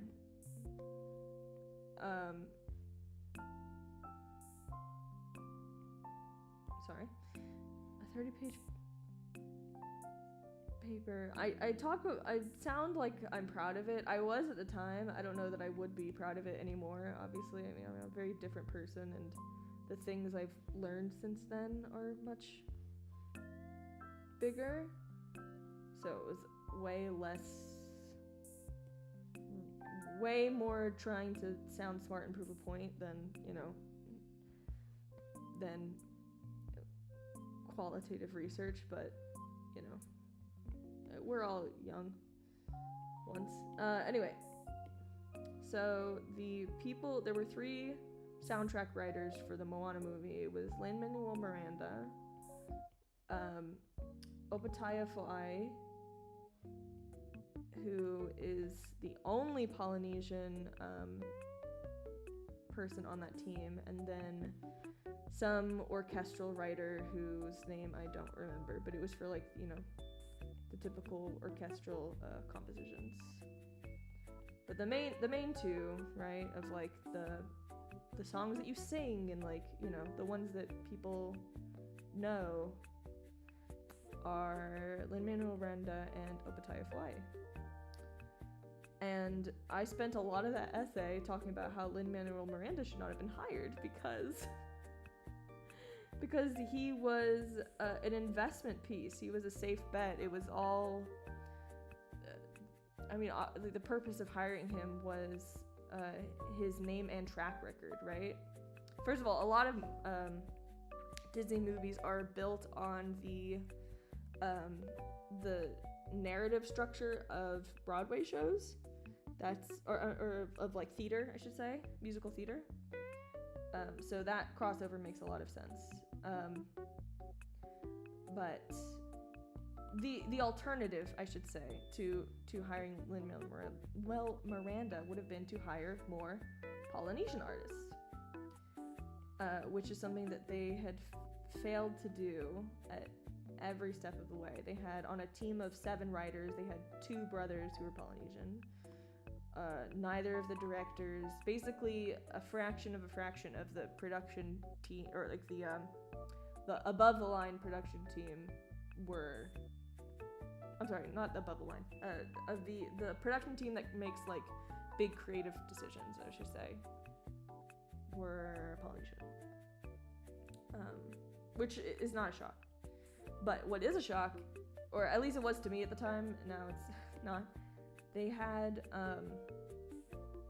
they just invested so much money, quote unquote, they invested so much money into, what they called, research, They were oh, yeah, they sent all of the composers, Lin-Manuel Miranda included, to Polynesia for a trip to, learn the musical instruments and all this other stuff, and it's yeah, or you could have just hired somebody from that region, but of course the whole investment piece is in safety, is in security, it's in names. So, I don't have to explain to anybody what corporate greed and misuse of cultural intellectual property looks like. But anyway, so I could get into more details about this, about how there was a song that was written by Lin-Manuel Miranda that seemed fine to everyone, but got cut because Opataya Fo'ai was in the context of our culture, this is fucking horrific. What the hell, man? I'm sure that that was not the conversation that went down, but let's just say it did not make the cut of the movie, even though technically it is better sounding than I almost called it Let It Go. It's how far I'll go. Anyway, the point is that all of this stuff, I sent it in on that Monday, got an A. Boom. Pow pow. So, And all these things I'm talking about were like findings that I had at the time. Like, I'm sure that if I were to review everything again, my takes would be better. Not that those takes were necessarily bad, but I'm just giving a heads up that I'm not really talking about it. You know, I'm multitasking, and I'm just kind of saying the things that I remember rather than the things that I think, if that makes sense. Anyway. That's pretty good. That feels fine. Should go under here. Ah, no. Excuse me. Okay. Yeah, that feels good, I think. Yeah. Sure. We're going with that. Anyway. So the tickets were for Mean Girls on Broadway. And in hindsight, I think it was opening day. I do think it was opening day in hindsight. And I picked the tickets up from the original person who couldn't go, which was kind of strange, because then you'd think, well, you're already here, why don't you go? But he had to get on a flight. Apparently, according to my friend, he was royalty from some European country, and there was family drama, and so he had to leave? And that feels very far-fetched, but you might believe it once we get deeper into the story. So anyway, I pick it up from him on the street. He's looking pretty stressed. I'm like, oh, thank you, you know, blah, blah, blah. We get into the theater, and by this point, I've seen quite a few Broadway shows because when you live in New York in general, but also especially when you're a student, like, you just get free tickets. Like, it just, if you keep your eyes open, then you can get free tickets to Broadway shows all the time. There's a lot of like places where you can go where if they have any seats 15 minutes before it opens or whatever, then they'll you can get a ticket from that. If you're a student, there's always like tickets that the school will buy for people, blah blah blah. But of course those tickets are always in the nosebleed seats, right? Naturally. So when you give the ticket to the person, they're like, oh yeah, like, here's your seat. It's at the very top in the very back row, right? So we have our tickets. We go to the guy, and I'm really dragging this story out for no fucking reason. This is my live stream. I can do whatever I want. Except for violate terms of service. Wow,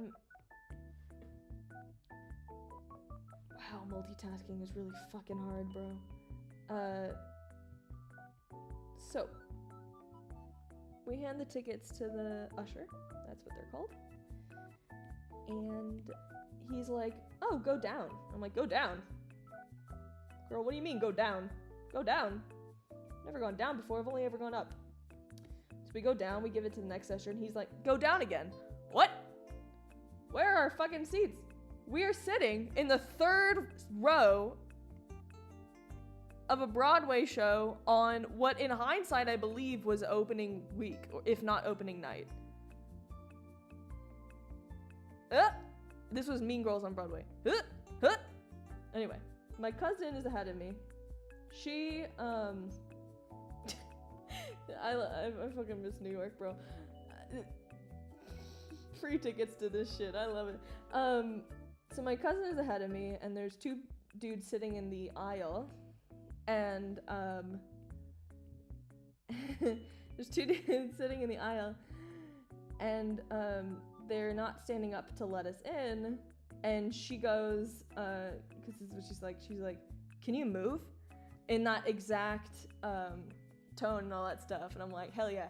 So we start shuffling in, and I have to do a cartoon double take, flip my head, because I am chest to chest with Lin-Manuel Miranda as we're scooching by him, and I'm like, what the fuck? And I'm like, Alessia, which is my cousin, I'm like, Do you know who you just said, "Can you fucking move?" to? In this theater? Anyway, so we're sitting like right next to him. And my cousin has no idea who he is, which is very funny to me in hindsight. But I'm a kind of person who, like, this guy's obviously here, like, to watch people he know on stage. Like, he's obviously here for his own personal, you know what I mean? Like, he doesn't want to fucking be bothered, right? Hello, Zari the cat. I'm telling stories right now that are a big 50-50 if you believe strangers on the internet. It is true. These are true stories, but, you know, a good, healthy amount of skepticism when they're this crazy. But that is just what living in New York when you're in your 20s is like. So as it was, what the fuck was I saying? What was I saying? It was that, oh yeah, so I do a cartoon double take because I'm sliding past Lin-Manuel Miranda in this Broadway fucking theater after my cousin has been like, "Can you fucking move, bro?" And so we sit down, and I normally wouldn't want to, like, bother somebody who's obviously just a person, like, watching a fucking show. Fable said, we trust you implicitly. That's too much power. Oh, I love it. Oh, I could be a cult leader. So anyway, I do, though. I get his attention, and I say, "Hey, I'm so sorry. I normally wouldn't, you know, interrupt you or bother you, but I just finished a 30-page paper about your soundtrack this week, and I got an A, so thank you, my man." Of course, I didn't say it with that kind of gall and confidence. I said it mostly stuttering. And this was, for context, this was peak, like, Lin-Manuel Miranda fame. This was like, fuck if I remember what year. 2018? Oh, thank you, Zari. Zari says, "I love the drawing." I love drawing. Oh, yeah. I love drawing. I don't know if you mean that you love to draw or that you love this drawing. Zari says, "So, do you draw what people suggest or you're just drawing stuff?" Right now, I am drawing... Wow, I haven't had to explain in a hot minute. Please bear with my hesitance. This is Super Crip. I just love drawing, hell yeah. This is Super Crip. This is an indie animation that... oh, I just realized that the chat is disconnected. I'm so sorry. This is an indie animation that I am making, and right now I am just going around doing some of these tiny details around some frames. Super Crip is a magical fantasy allegory about chronic illness through how do I say? Fuck, I'm so bad at describing what I do. I'm really bad at describing what I do. Here, I'll send a link. This is how I actually interact with people in my actual life, unfortunately. Because I can never describe what it is that I work on, but I can send the link in which I describe what it is. Which is why I made this website, so hopefully that gives a better description than what I can stutter out of my mouth. It is I can also read from it. It's a 2D animated limited series about the grief of chronic illness through the only lens strange enough to suffice, magic and cults, animated by disabled girls, crowdfunded by exclusively sexy people who want to see Super Crip exist for themselves and others. I don't remember even putting that. Let me actually pop up Max share screen. Here we go.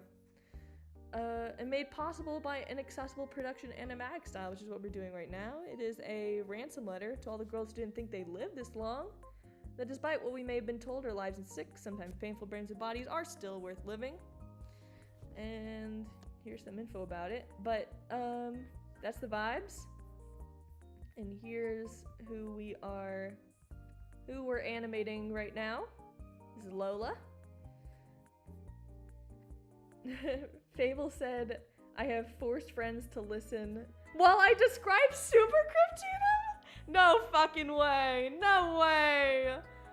Aww.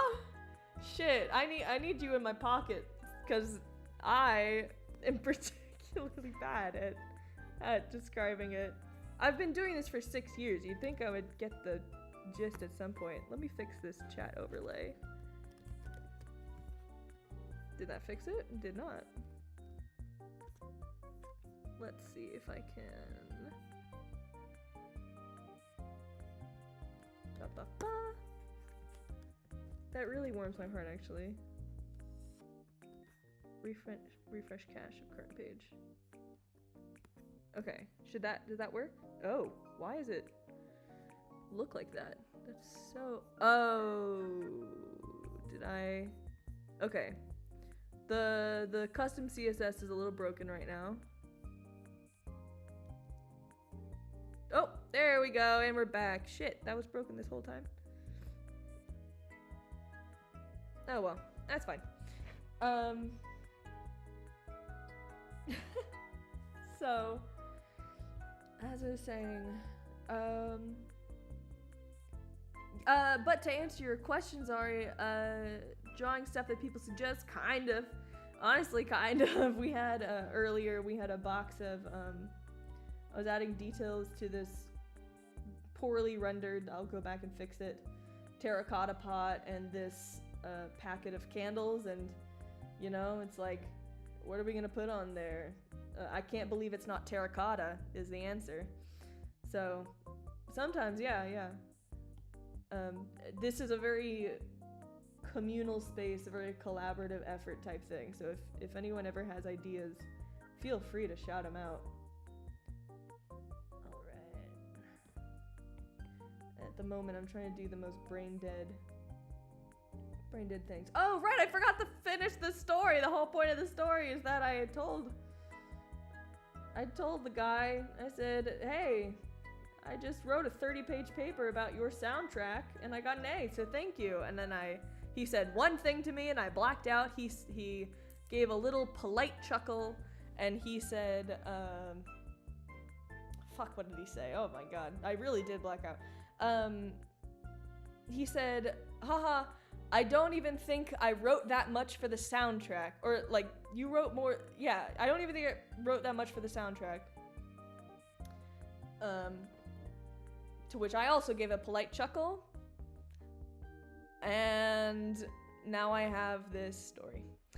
Fable said, I have talked about Supercrypt to friends at game night, to my wife, to collaborators for creative stuffs, and to my patrons? Yes, I did talk about Supercrypt to people who pay me?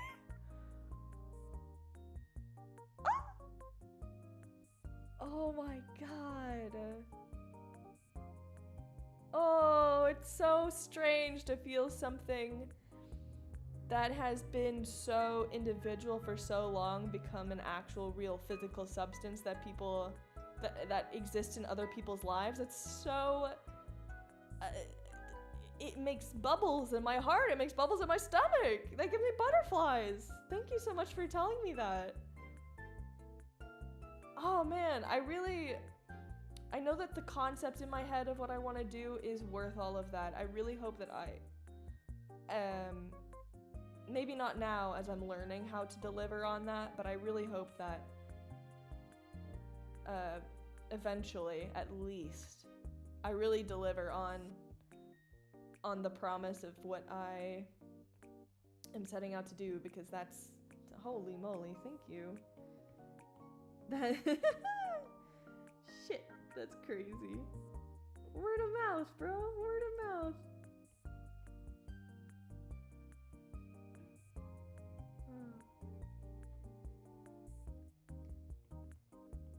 A lot of people have said very good things about these outlines, and I want to give a little shout out to believe it is Alice Trigette, who I kind of learned this trick from, not in doing it over characters and things, but in doing it. Let's see if I can. I believe it is Alice. Let's see if I can. Trigette? Oh, with a J? I could be spelling that wrong, yeah. And I think it is their art. A kind of colorful thing. It doesn't belong just to this person, but it's basically a trick that I learned from doing a master copy of their work. If this is the correct person, I'm pretty sure it is. In which decline. Is it this one? Is it? No. Yes? No? I do not know. I can't. No, I don't know. I don't think this is the same person. Oh well. Oh well. Ah, fuck it. There's somebody. Oh fuck, I was gonna credit them, but I actually just legit don't remember. Sheep. It was a painting of sheep. No, I don't know. I don't think it was her. Fuck. Okay, that's fine.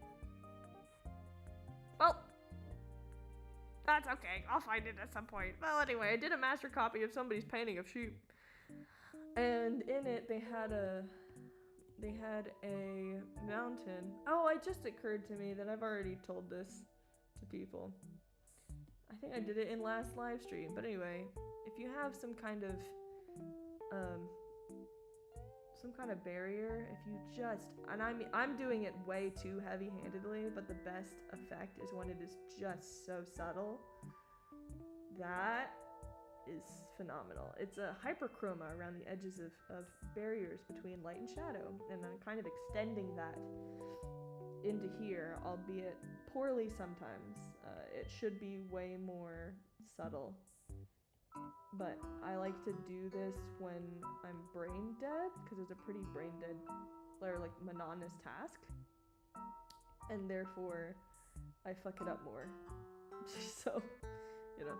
Fable said, I'm a nerd, and when I like something, I tend to absolutely just fully latch on. Well, I feel honored. I feel honored.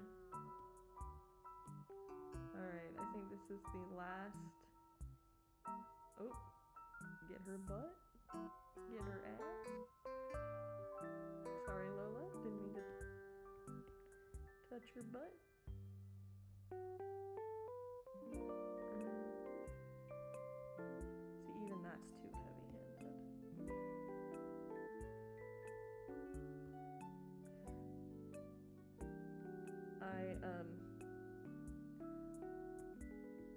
I release this technique to anyone who wants to use it.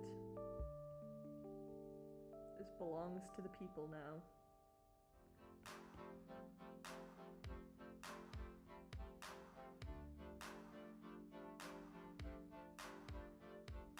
Hopefully you'll use it in ways more delicate than mine. It's gonna be real stuff.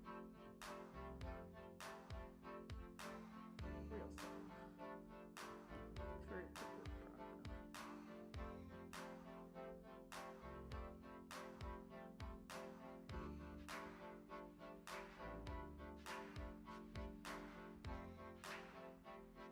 I wonder if I have any more stories. Where is her hand?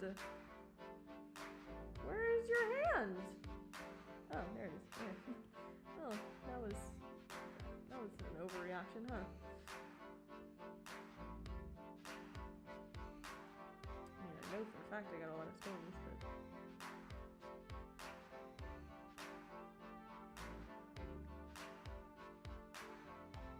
Fable said those left or right and up or down for the aberration. Oh yeah, baby.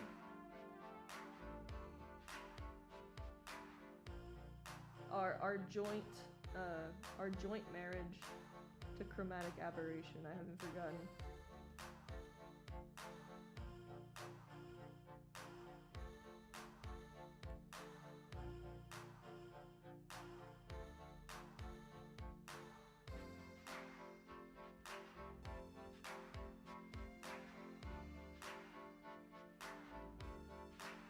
anyone have any art-related questions, actually? Like, anything that they are struggling on art-wise that maybe I can give some insight into, if I can, or, yeah. Anything at all.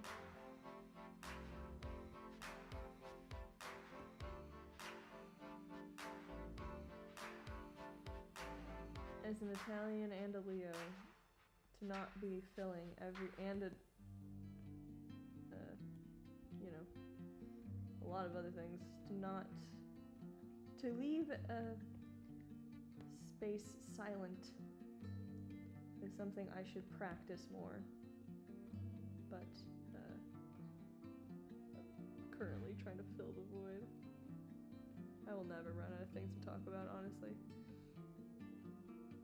Ooh, Fable said that they especially love to use it on things to help pull focus to the right place. Absolutely. Chromatic aberration, that is.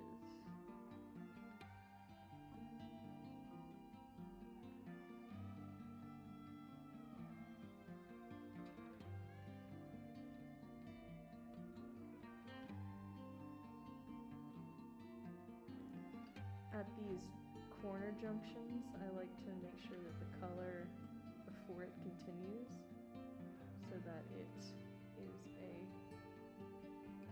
full, so that it doesn't seem like the color is changing because of the junction. Ooh, Fable said, what is your preferred method to draw hands? Wow, art questions. My preferred method is to draw them before the arms, before anything else. So let me pop this up. So I do a head, and then my next go-to would be to draw. Now that I'm thinking about it, I'm like, oh, that's hard. Oh yeah, so here's my my number one kind of like thing that I'm thinking about when I'm thinking about hands, because hands are the second most expressive part of a human form after the face. Like, I was gonna demonstrate with my own physical hands, but I cannot. I can only hold pencil. You know, if I, there's so many ways that we can demonstrate our personalities and our feelings with our hands implicitly, which is why I think it's often a shame that it's like, you know, this big, how do you say? Oh, what's the word? When something is scary, or it's like a. There's a word that starts with an I that I've forgotten, but it's one of these big, not imminent. It's one of those things that is. Oh my God! What is the fucking word? Whatever. Intimidating. Thank you, Fable. Yes, intimidating. It's a big intimidating thing, which is kind of a shame, because it does so much. But the thing that I think has helped the absolute most in hands, for me personally, is not the hands, it's the wrist. So I'm gonna try and do two hands. One, I guess the way that I would normally do it. And I kind of fuck myself over because I'm such a sucker for those like Renaissance painting hands that when you actually look at it, are physically uncomfortable and impossible for these ladies to be holding their fingers in this way. It's like this, you know? Like straight up. Like that's how they would hold their fingers. And I'm like, oh, hell yeah, I love that. But when you draw it, it just looks like you don't know your anatomy. So I do get fucked up with that a bit. But let's say I'm just doing you know. I also, one thing that I like to do a lot is the that trick where you're doing the two middle fingers as one big blob. But let's take this hand for example. You know, one of them I'm going to extend the wrist, and one of them I'm not. Okay, that was poorly demonstrated, but there you go. One of these looks a lot more natural than the other one. Let me try and get rid of these for demonstration. I would personally say that that one is more natural than the other one. And what I've done, it's not about shape language here, although that might seem like it's the difference, but actually it's this. This is the unbroken line versus this. When you carry the top of the palm way farther down, let's see if I've done it anywhere else, like on here. No, okay. So if that's the palm, and these are the fingers, you know, let's just do some just like, bah, like it's very unnatural, but just for demonstration. Okay, maybe I will, you know, let's say that. Very unnatural looking thing, because the point that I'm trying to go at here is this part. Normally you'd think, oh, the hand ends there, but actually if you continue that line to here, but then the underside, you can break it off. The underside can break. So what that looks like, if, you know, let's say, like for example this, right? Like,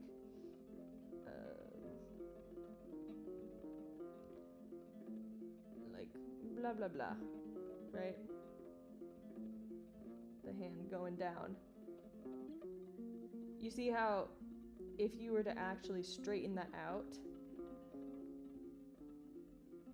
it would come down. I don't know if that makes sense, but that is my top way of drawing hands is following this line much farther out than the inner line. Let's just put some shitty fingers and really focus on because the fingers are just, you know, the fingers are very gestural, I feel like. There's a reason why when people are doing cartoon hands, like that works, you know. It's the motion of the fingers and the like plausibility of them, I think matters a lot more than just the shape of them. But this is, yeah, my hot advice about hands is that is longer than this, and that doesn't bend. This part right here does not bend. It's only back here. Yeah. That's all. Oh, I drew it on the fucking layer. Alright. Hold on. Let me just get rid of you. Alright. I'm gonna wrap this up and then I'll stop streaming.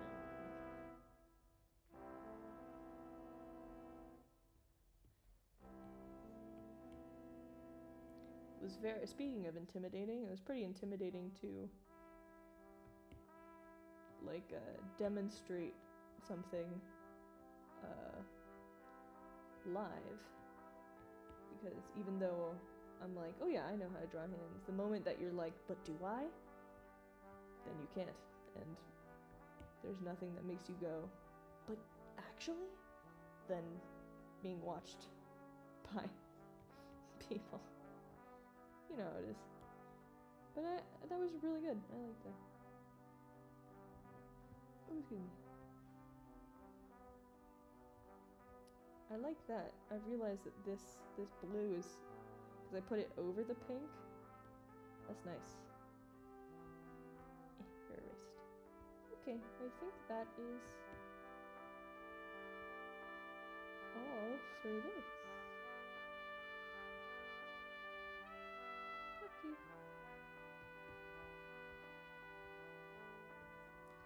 Fable said, huh, I draw my hands separately a lot of times, then just connect what I can after, but that way feels a lot more mindful. Oh, for sure. I would definitely, I usually do like head first and then hands. Like the faster that I can get the hands in, I feel like the better things work out for me. Doing the hands first and then connecting the arm in is for sure the number one, like, it's very good. Fable said, hands are scary. I fully expected an answer and not also a demo, but I genuinely should have known better. Yeah, I think I'm incapable of communicating anything without demonstrating it in anything in life at all. I'm one of those people who will just point at what I want on a menu instead of just saying it out loud. I gotta do both. I'm just born 1960 said, very cool, thank you for sharing. Oh, you're welcome. No, that I love doing shit like that. Oh, I don't know if you were here last stream when literally the entire stream was me. Oh, I forgot about this. Oh, that's how we should end it off. Oh, yes, what am I talking about? That's how I'll end it off with a spin on the wheel of confusion. Perfect. But the entire last stream, I did nothing but do a big chart. A big chart of shit. Do I even have the file? I don't even know if I do. Is it up here? It's this. This is the whole... This was all of last stream. Fable said, step 1, ask questions. Step 2, Isabella will do a presentation. Step 3, profit, enlightenment, both. I tell you what step 3 is. Step 3 is shareholder value goes up. I'll do a spin on the wheel of confusion as the last thing on stream. All right, baby, everyone, make your prayers. Make your prayers.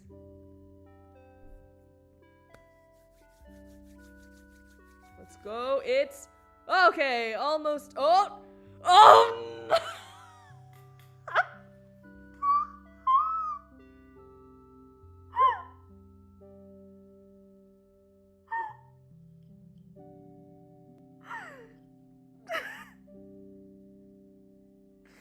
It's Rich McCormick from Georgia's 6th District. Oh my god. Alright. Yep, alright, and who's he getting merged with? Oh, I'm already so afraid. Don't you fucking dare! Don't you fucking dare! Don't you fucking dare!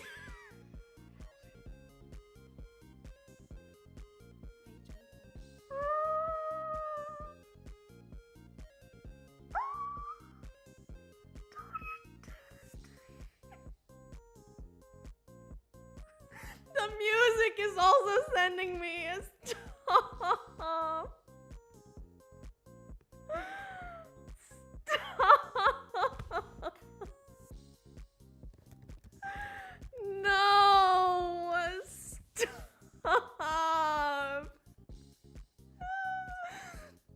By the way, this is the guy who let me demonstrate McCormick ad.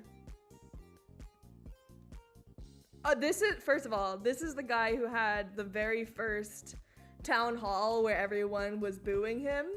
Like, in terms of that whole trend of things, he was the first one to get booed, which absolutely delighted me.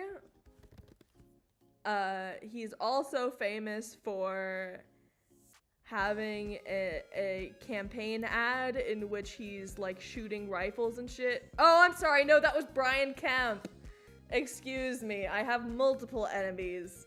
That's the governor. Fuck me. There's so many of them and they all... crying. Oh, goodbye, Fable. Thank you so much for coming. I don't know if you're leaving because lunch is over or not, but apologies to the lunch for, not apologies, tragedies for lunch being over. I can't fucking believe the fucking, I can't fucking believe this. Okay, let me just add this shit face. I actually got the email for the invitation to that town hall, which was crazy because then that town hall became national news. And I was actually planning on going to it because I thought it was virtual, and then I realized it was only in person. Isn't that fucking crazy? Okay, so we've spun the wheel of confusion, and it has given us mortal enemy, Rich McCormick,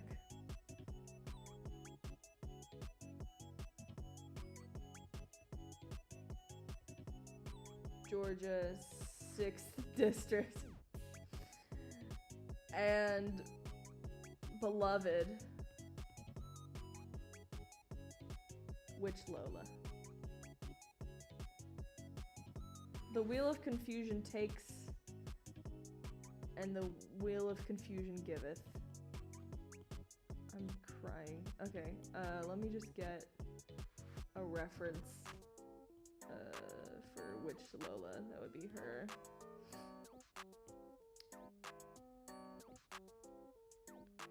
Oh my god. Alright. Alright. Oh my fucking god. Okay, okay, okay. Okay, pose, pose. Thinking of a pose.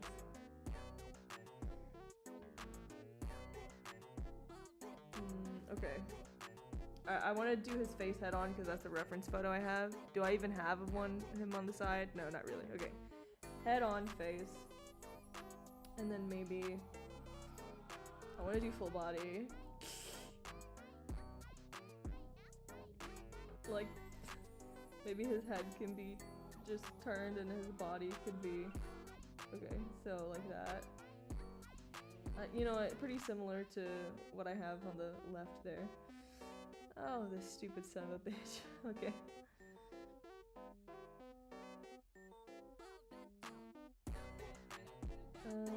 You know what, let me make it easier for myself. It feels like cheating, but I'm just gonna use the same pose that I have in the reference photo for Witch Lola, actually, except face head on. Okay. Okay. Make his stupid fucking head.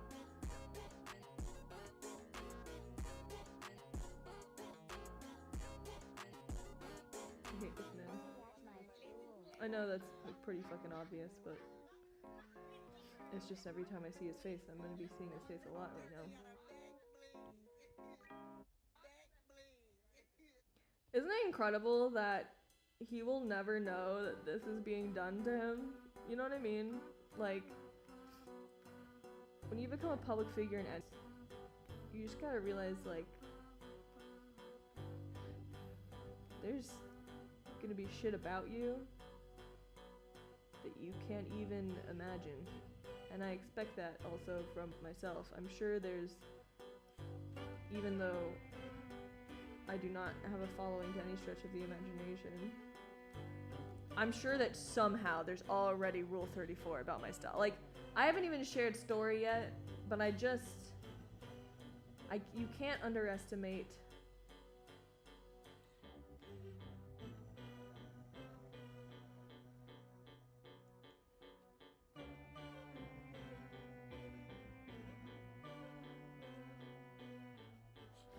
he's smiling as though someone just said something really infuriating to him, and he's gonna beat them up after he takes this photo. I'm making him look too nice.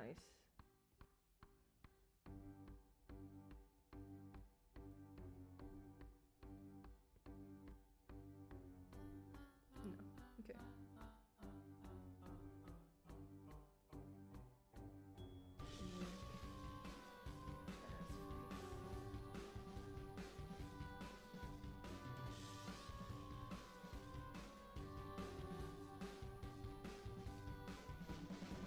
Then I give him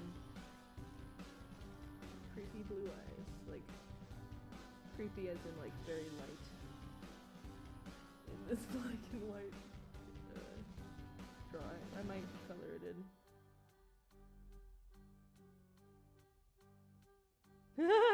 Okay, that's pretty good. That's pretty funny.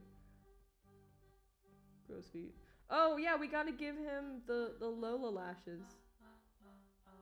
Oh god. Yeah, that's pretty good. That's right.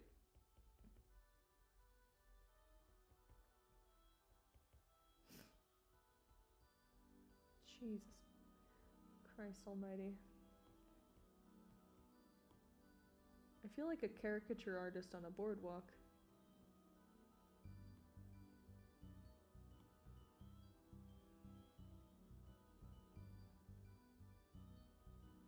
I wonder who the first... Actually, the history is probably... Somebody probably does know the history. Like, I'm sure it's online somewhere. But, like, the first caricature artist to do, like... public kind of caricatures, you know? Like, I want to make you look older. Yeah, that's good enough.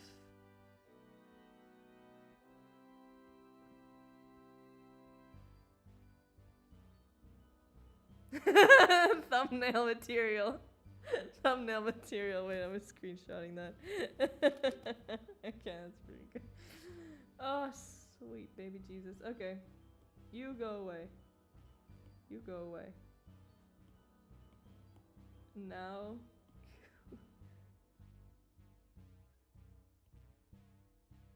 We do. Jesus Christ almighty. Should we give him a tie also? Maybe.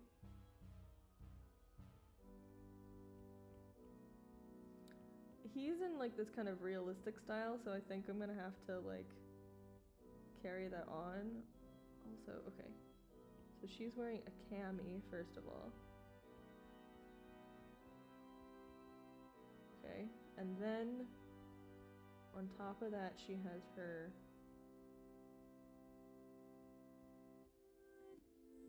chemise. So curse, says Fable. Yeah. Yeah. Oh shit. Okay.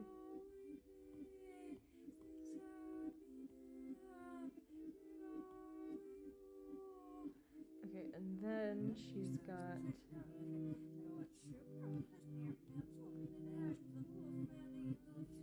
her stays, which are very low,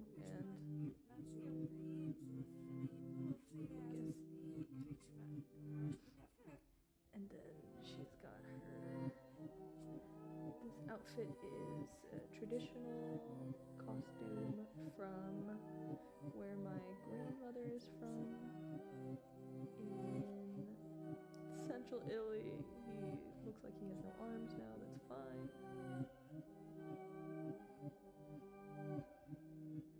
Actually, wait, hold on.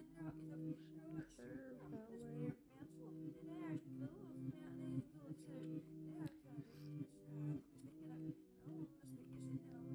I guess technically southern Italy, not central Italy.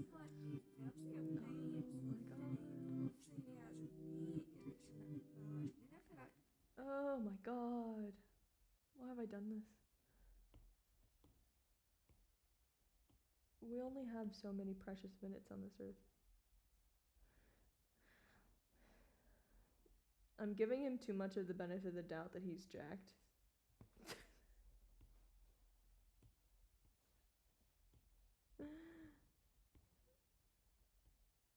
Or maybe that's a good amount of benefit of the doubt. To think that He spends more time going to the gym than with his constituents. Hold on, let me. There we go.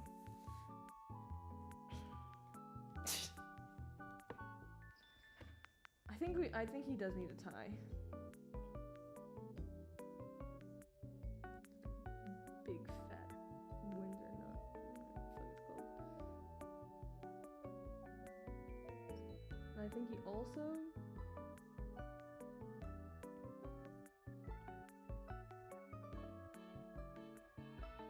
1000% shouldn't be chapped, said Fable.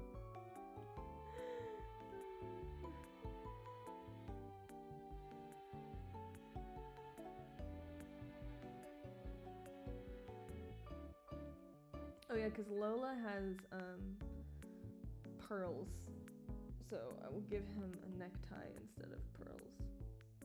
That's how we do it.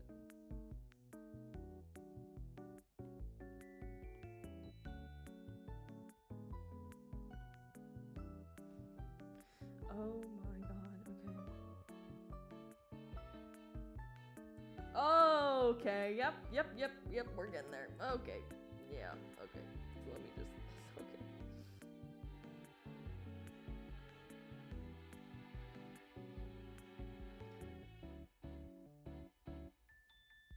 He will never know. $20 and I will send this to his email. I'm his or constituent, or was. I don't know if I am anymore or not technically. Unknown. I think this has to be raised up. Maybe the whole thing. That's a penis. I've drawn a penis. Oh yeah, that's much better. Okay. Because then that goes there. Oops. Oh right, I can just go underneath and then erase.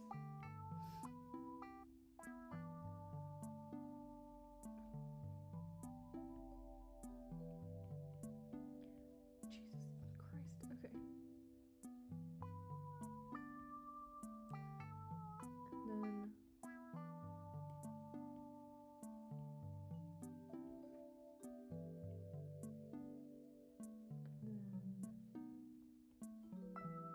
oh yeah.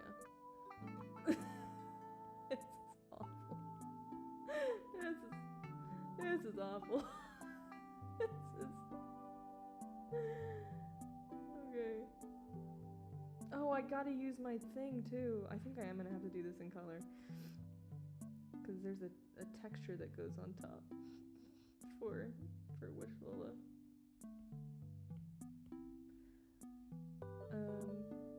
Let's speaking of hands and things, okay. Let's move the whole kit and caboodle up, and maybe we'll do a full body. We also got to give him the hat. So let's do this. All right, he might not be full. Actually, he will not be full body, but he will have full hat. Oh right, because okay, so Witch Lola has a headpiece and a veil and a hat. Oh sweet god. Okay. And it goes like that. Okay. Yep.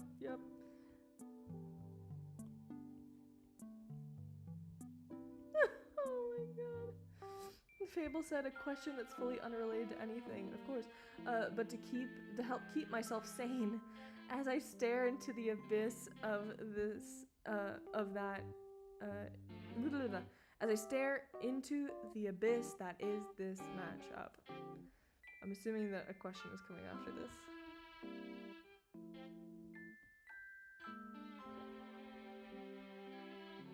If I were to choose 5 stats for any Fable, your Fable, the fantasy disabled peeps to have, what would you choose and why?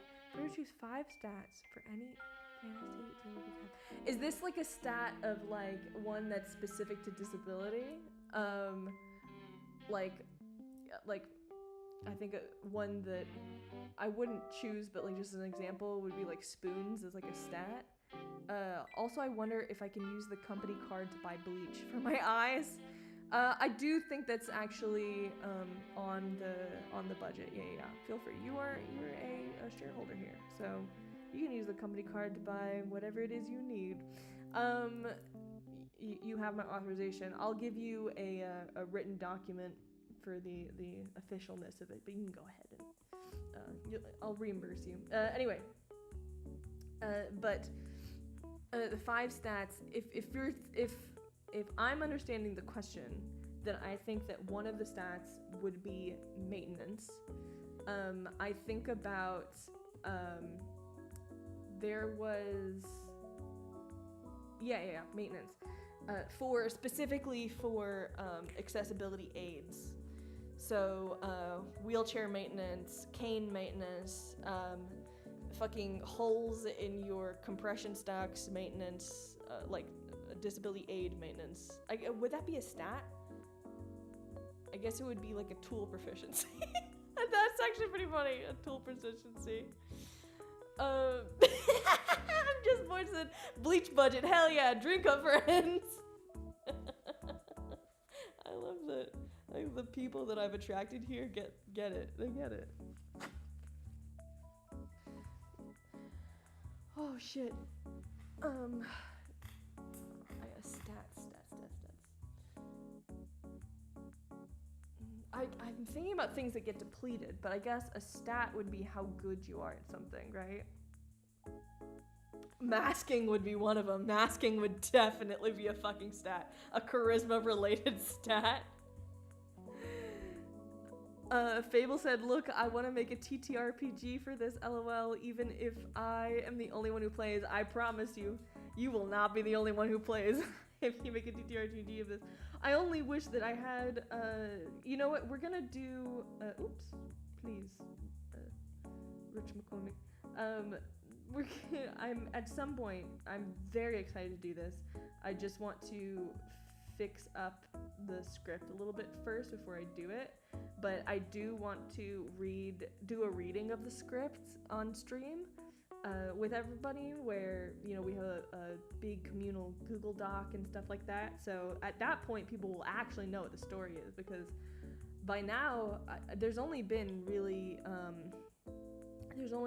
that like the Lola's scenes have been like the script for her scenes has been fairly published a little bit, like especially for people who were applying for her casting and things like that. But the actual like what goes on in the story has not really been released, and it's incredible to me how people are still like that. They still even with such little information, they still have a vision of it that they are very passionate about, and it fills me. It fills my cup. But anyway, the fact that you're like, yeah, I want to make a TTRPG for this is one of those examples. And what was I saying? That is incredible. That's fucking great. I love TTRPGs. Oh my god. It's really great when you send something out into the world and the right people come back, you know what I mean? And the right people get attracted to it. Delicious. Fable said, literally anything you want for the stats. Is it just disability related stats, or is it supercurve related stats, or is it, I guess,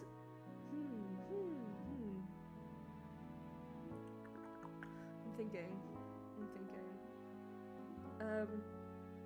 Well, I can tell you something that's like mechanically relevant, or like the way that the mechanics work in story. I hate his, oh my god, it's just awful.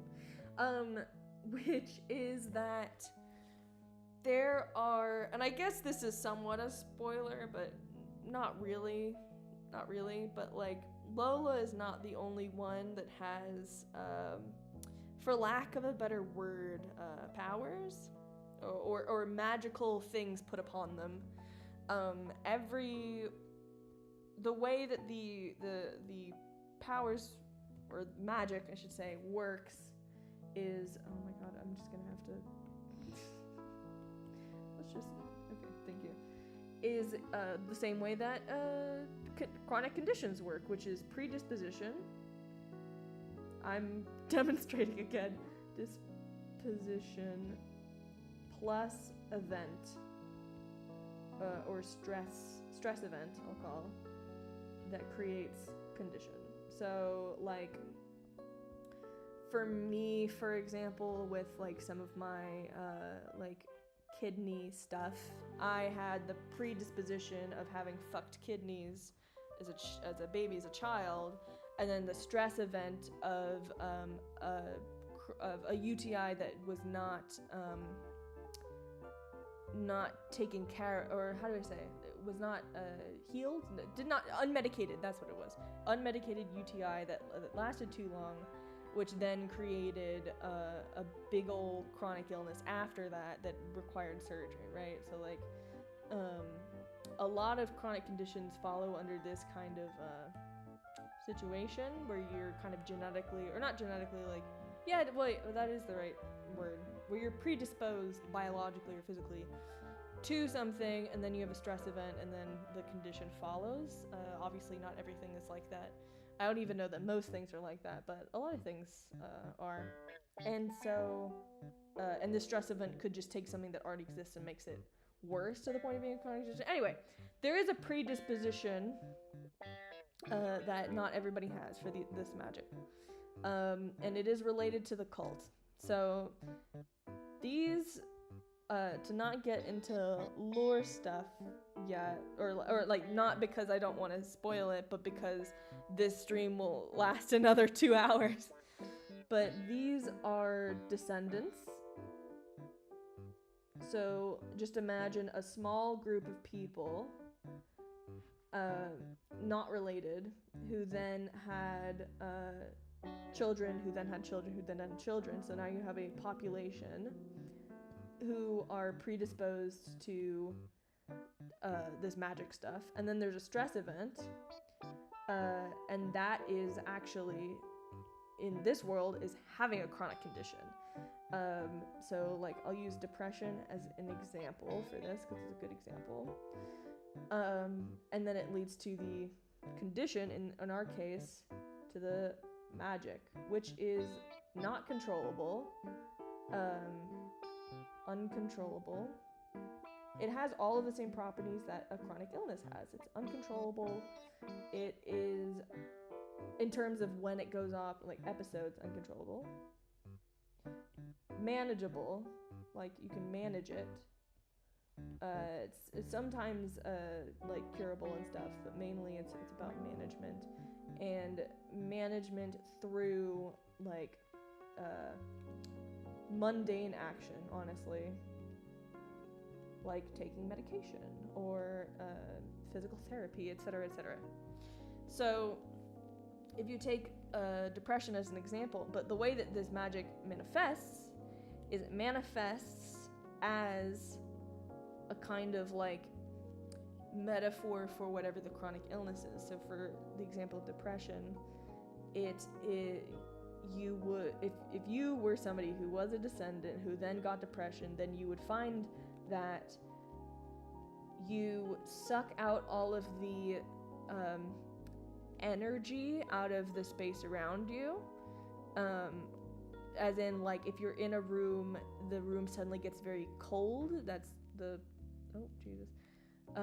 And things start, like, the potential energy and the kinetic energy gets, like, vacuumed away, which is what I would describe as what it feels like from a first-person perspective to have depression, is that there's no energy, etc., etc. Obviously, there's other metaphors you can apply to that and things like that, but that's just an example.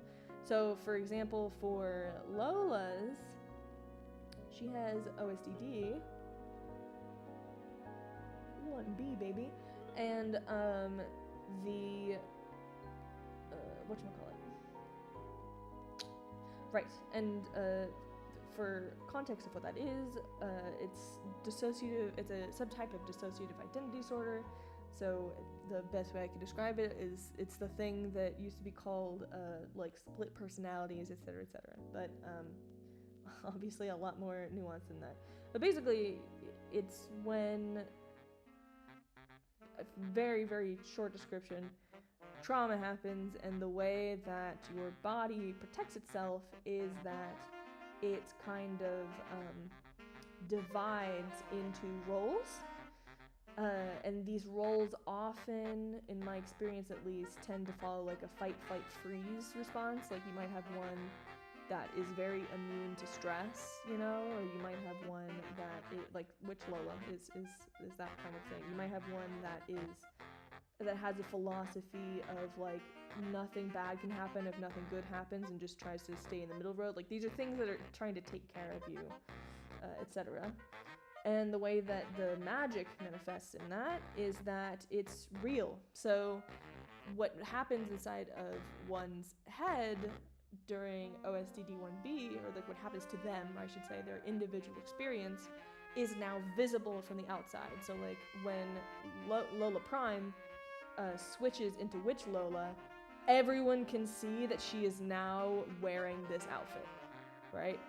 And like when she enters into an internal world, she physically enters into it and can bring items, objects back and forth, etc. So that is how that magic system works.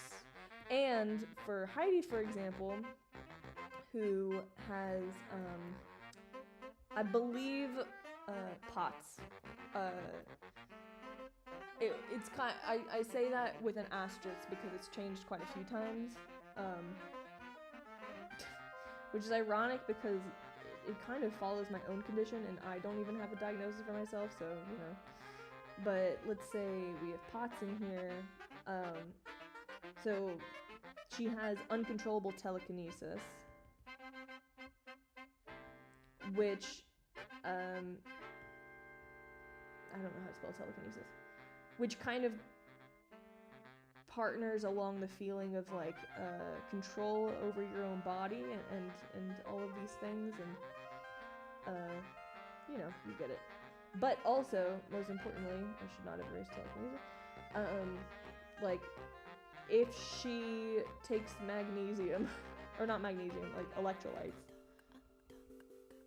then the telekinesis gets less intense. Like that kind of thing, right? So now I will.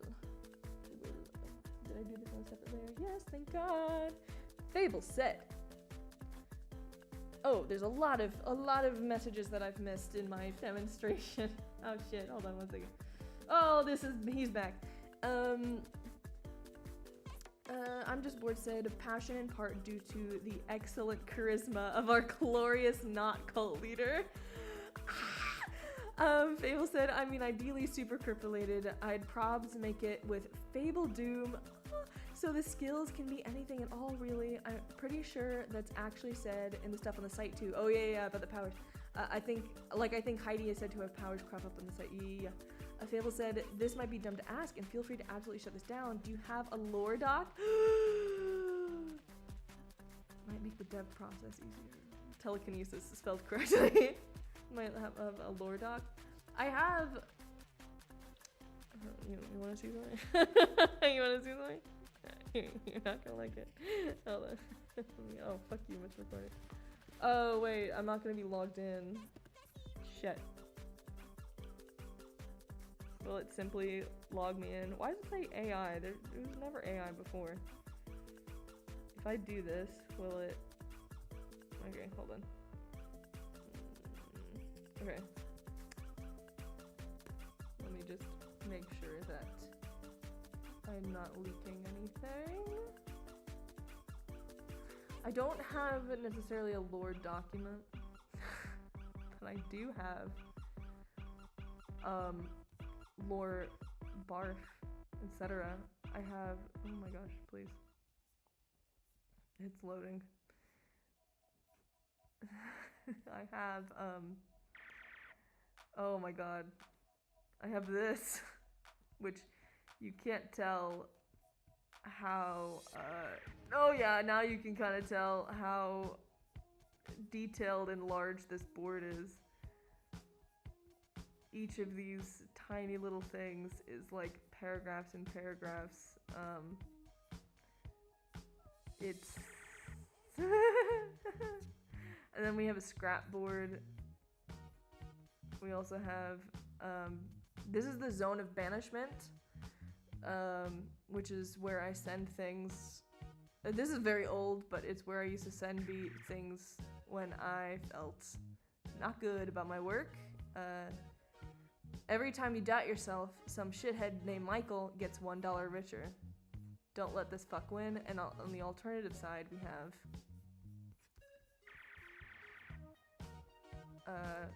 Frog of Inspiration. We have done is better than perfect. Be scared and do it anyway. Fail and do it anyway, despite popular belief. You are good enough at this to warrant making it.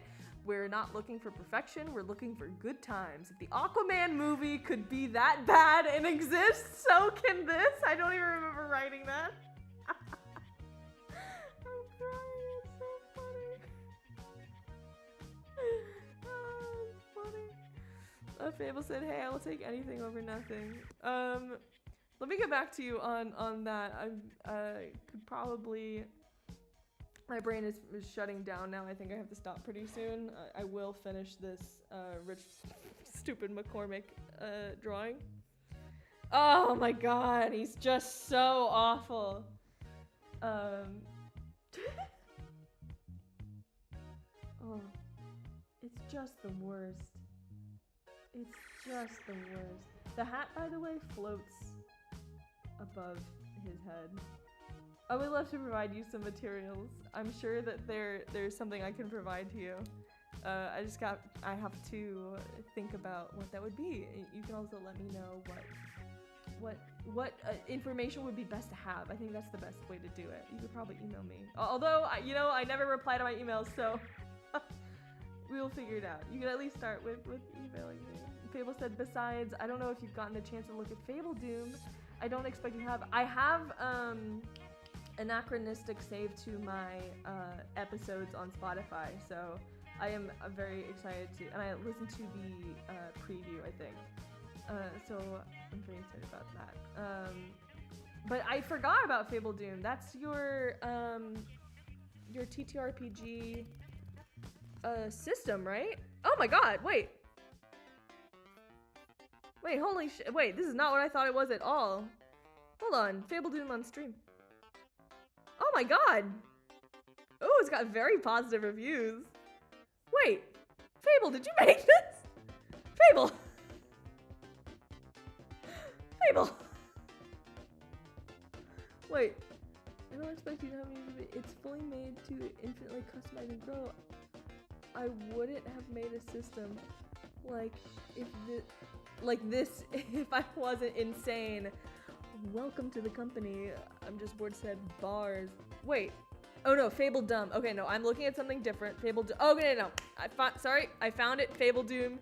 Cool. I was looking at the Steam page for a full video game, and I was like, this is not what I thought it was at all. No, this makes way more sense. Now I am looking at Fable Doom core rulebook. PDF. Okay. Okay, I'm reading. Oh wait, you know what? We like to hype here. Fable Doom is a rules-light blessed TTRPG designed to free you from the constraints and let your story shine, God bless. It allows for limitless character customization, has no level cap, and is genre agnostic. These are my favorite words in TTRPG. Story, genre agnostic, rules light. To fit any setting you can imagine. Let me just tell you, the last few D&Ds that I've played, one was set on the Titanic, and the other one was set on a spaceship, and it was a love story about Greek reincarnation. So rules in turn, that makes no sense, but it makes sense if you're there. Rules and terms are designed to be easy for anyone, novice or veteran, to pick up and understand. Like many TTRPGs, Fable Dune works with polyhedral dice and modifiers to express the skills you want your characters to have, but it is designed to limit the hassle of excessive math, bless, I'm too gay for that, and complex rules which can slow down the party and stifle creativity. Incredible. Treat your skills as intersectional and try to accomplish your most fantastical plans in the boldest fashion possible. Just know that, should you fail, the repercussions will be equally spectacular. This is incredible! A note from 2025, yeah. Always be made for humans and absolutely no use of AI. Oh my god. Oh, a nice... Okay, yes! I'll absolutely check that out. Fable said I only directed Anachronism. Only! Oh yeah. Fable Dune is your baby. That's a... Thank you for sharing it with us. I can't wait to dive into that. He needs arms. And a soul. He needs a bit of a soul, but I can't do anything about that. Oh yeah, I'm losing some steam. But, okay.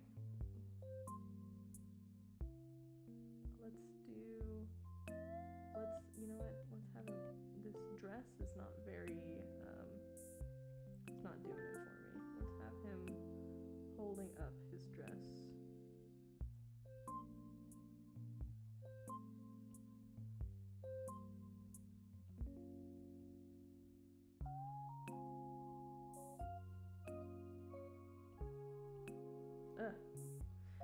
I immediately became self-aware that I was drawing a hand and then beefed it.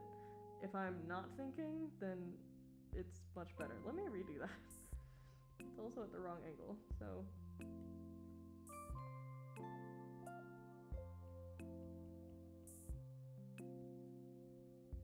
And he's holding a bit of the skirt.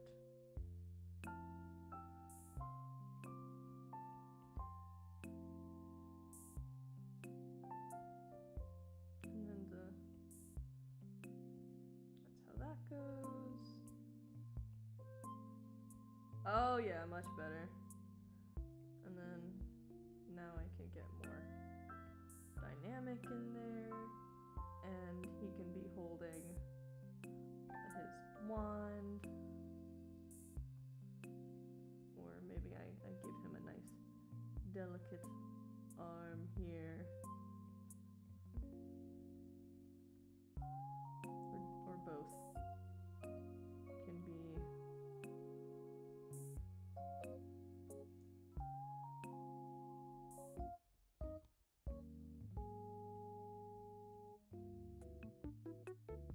Again, I've become self-aware that I'm drawing a hand and gotten worse. Oh yeah.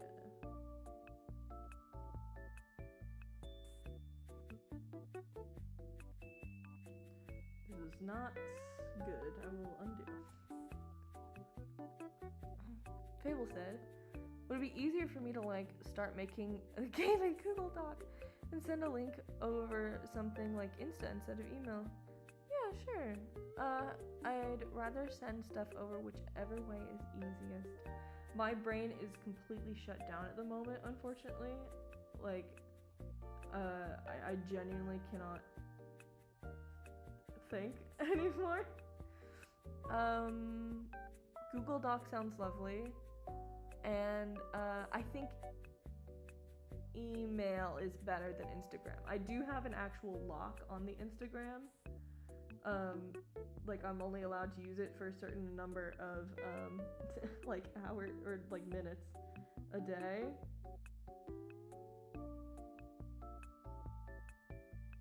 Yeah, it feels good.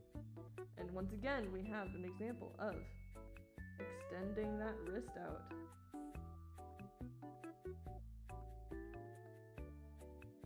Nice. Okay. Now I'll do a quick color.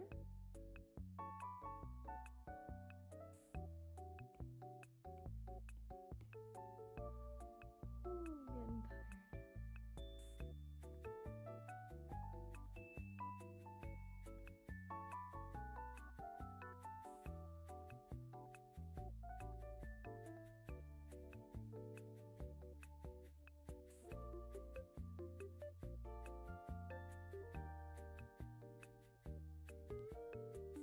Ah! Where? Where? Where are you broken? Huh? Where? Where? Oh, come on. Where? Is it somewhere tiny or is it somewhere obvious? I think that was it. Yep, there we go.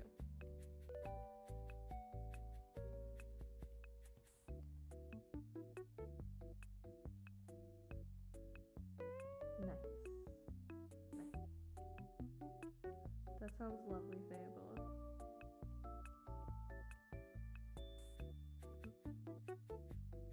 Oh god, it's so... Oh, it's so bad.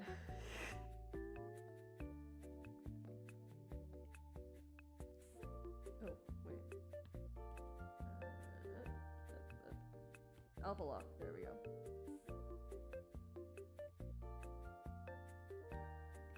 Alright, this is gonna be a real quick job.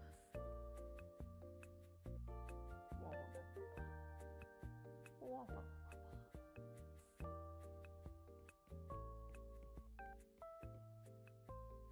Oh my god.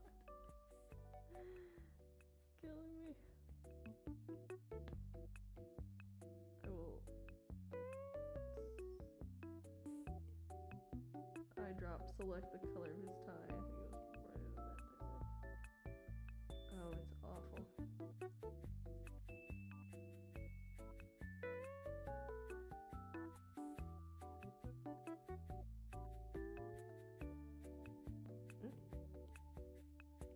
Do I actually have her palette on here somewhere? I mean, surely I do. Yeah, here it is. But do I remember which color is for which part? Not anymore.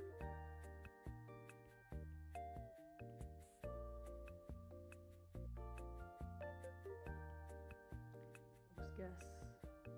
Oh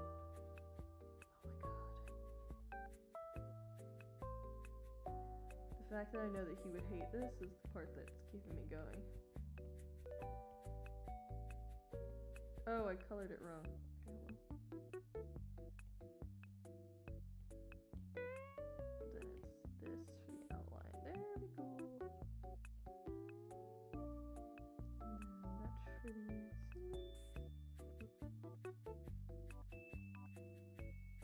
which I forgot to give him one down here. Proof ball.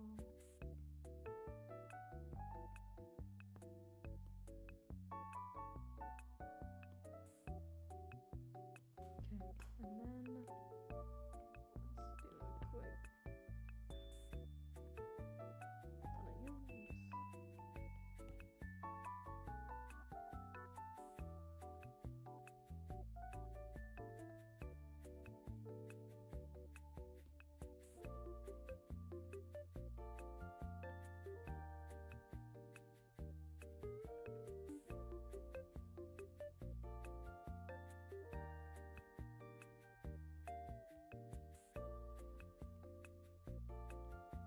it will look pretty and he will like it.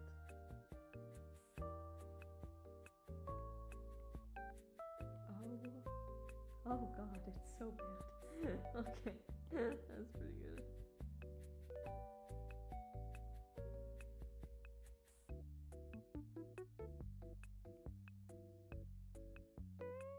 Oh no. I hate it. I hate it so much. I hate it so much. Okay. Yeah, my energy just absolutely crashed. Okay. Done is better than perfect. Done is... Well, this is definitely not perfect, so... Done is better than as cursed as possible, unfortunately.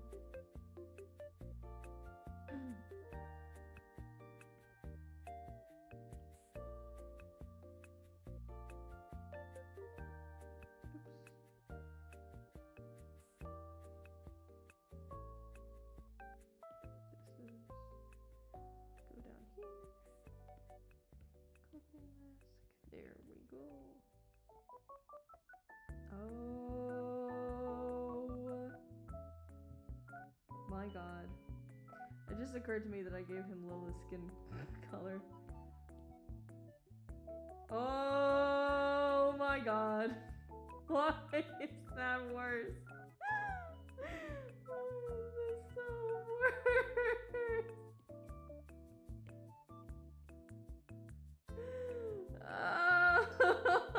Oh god.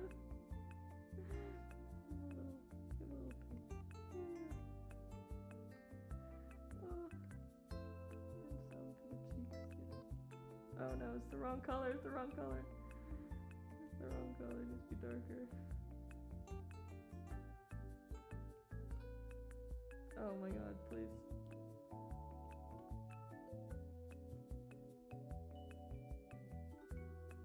No.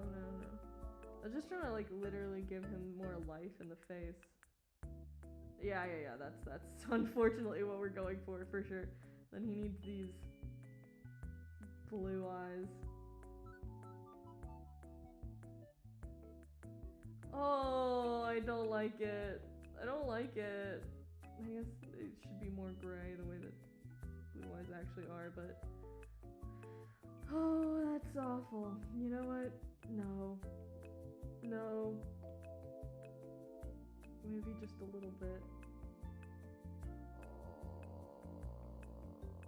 Okay. Yeah, okay. Finally, his veil.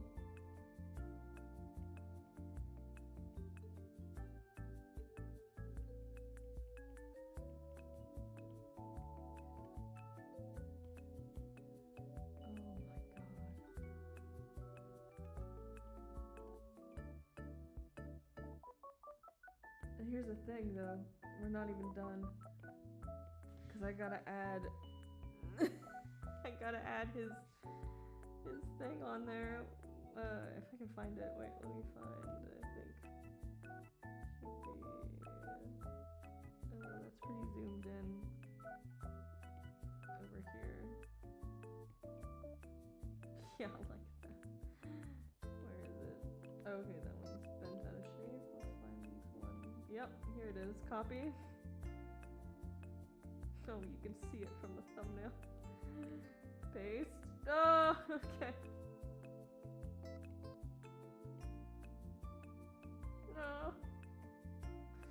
I also want to clarify, there's a lot of cursed things about this. A man wearing a dress is not one of them. Trust me, there's enough other fucking things that are cursed about this. Wait, I don't even remember how was it on normal? I don't even remember anymore. That, you know what, that's good enough. And then, just to finish it off, I will do an overlay layer.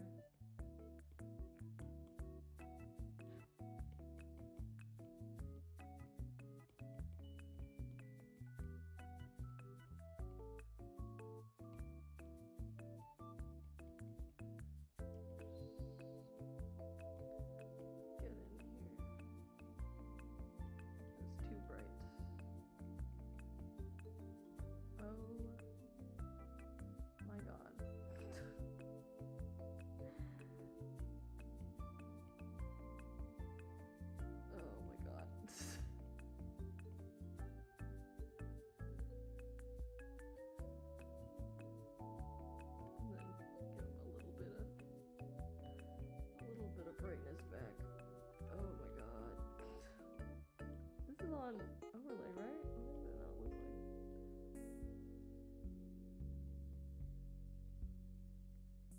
Oh, okay. Yep.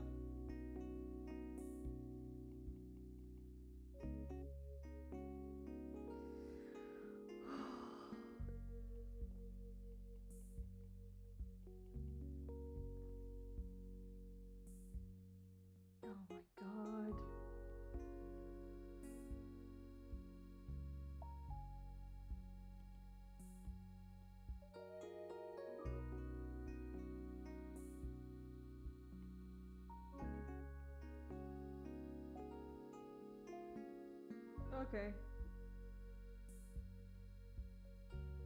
And we're out. Okay. I'm done. I'm done.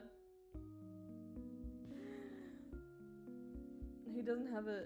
Oh, he does have a name now. His name is Witch McCormick. Instead of Mitch McCormick, it's Witch McCormick. I hate how well that goes together.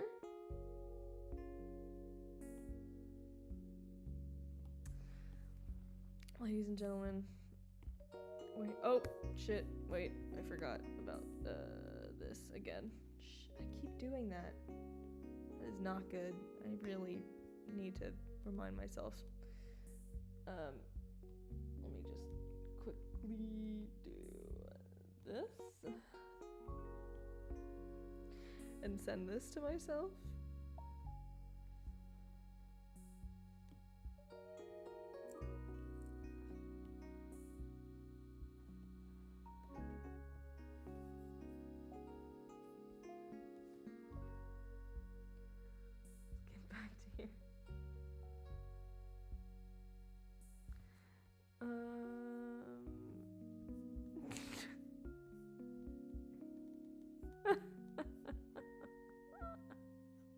Oh no, wrong one, wrong one.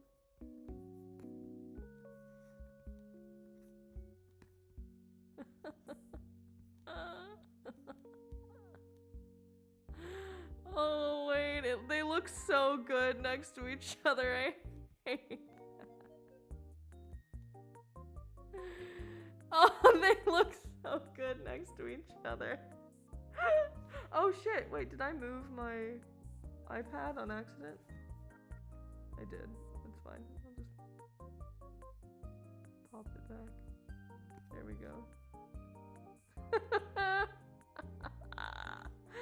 Thank you. You did it and congrats. I'll blow a horn.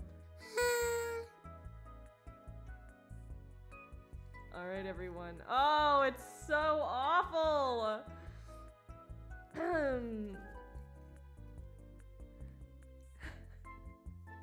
Alright, everyone. I would say it's been a blast. It's been awful. This is horrible. I've had to look at this. Thank you all for being here. As a reminder, there's a giveaway of whoever can get someone they know to comment something funny, the phrase something funny, on the teaser trailer. I will send you a free postcard of your choosing. Alright. Shareholders, I need to come up with a good outro. Shareholders, we've made, what is it? Shareholder value has gone up today! I'll make a better outro next time, or the time after that. I'm not sure. At some point it will be better. That's all.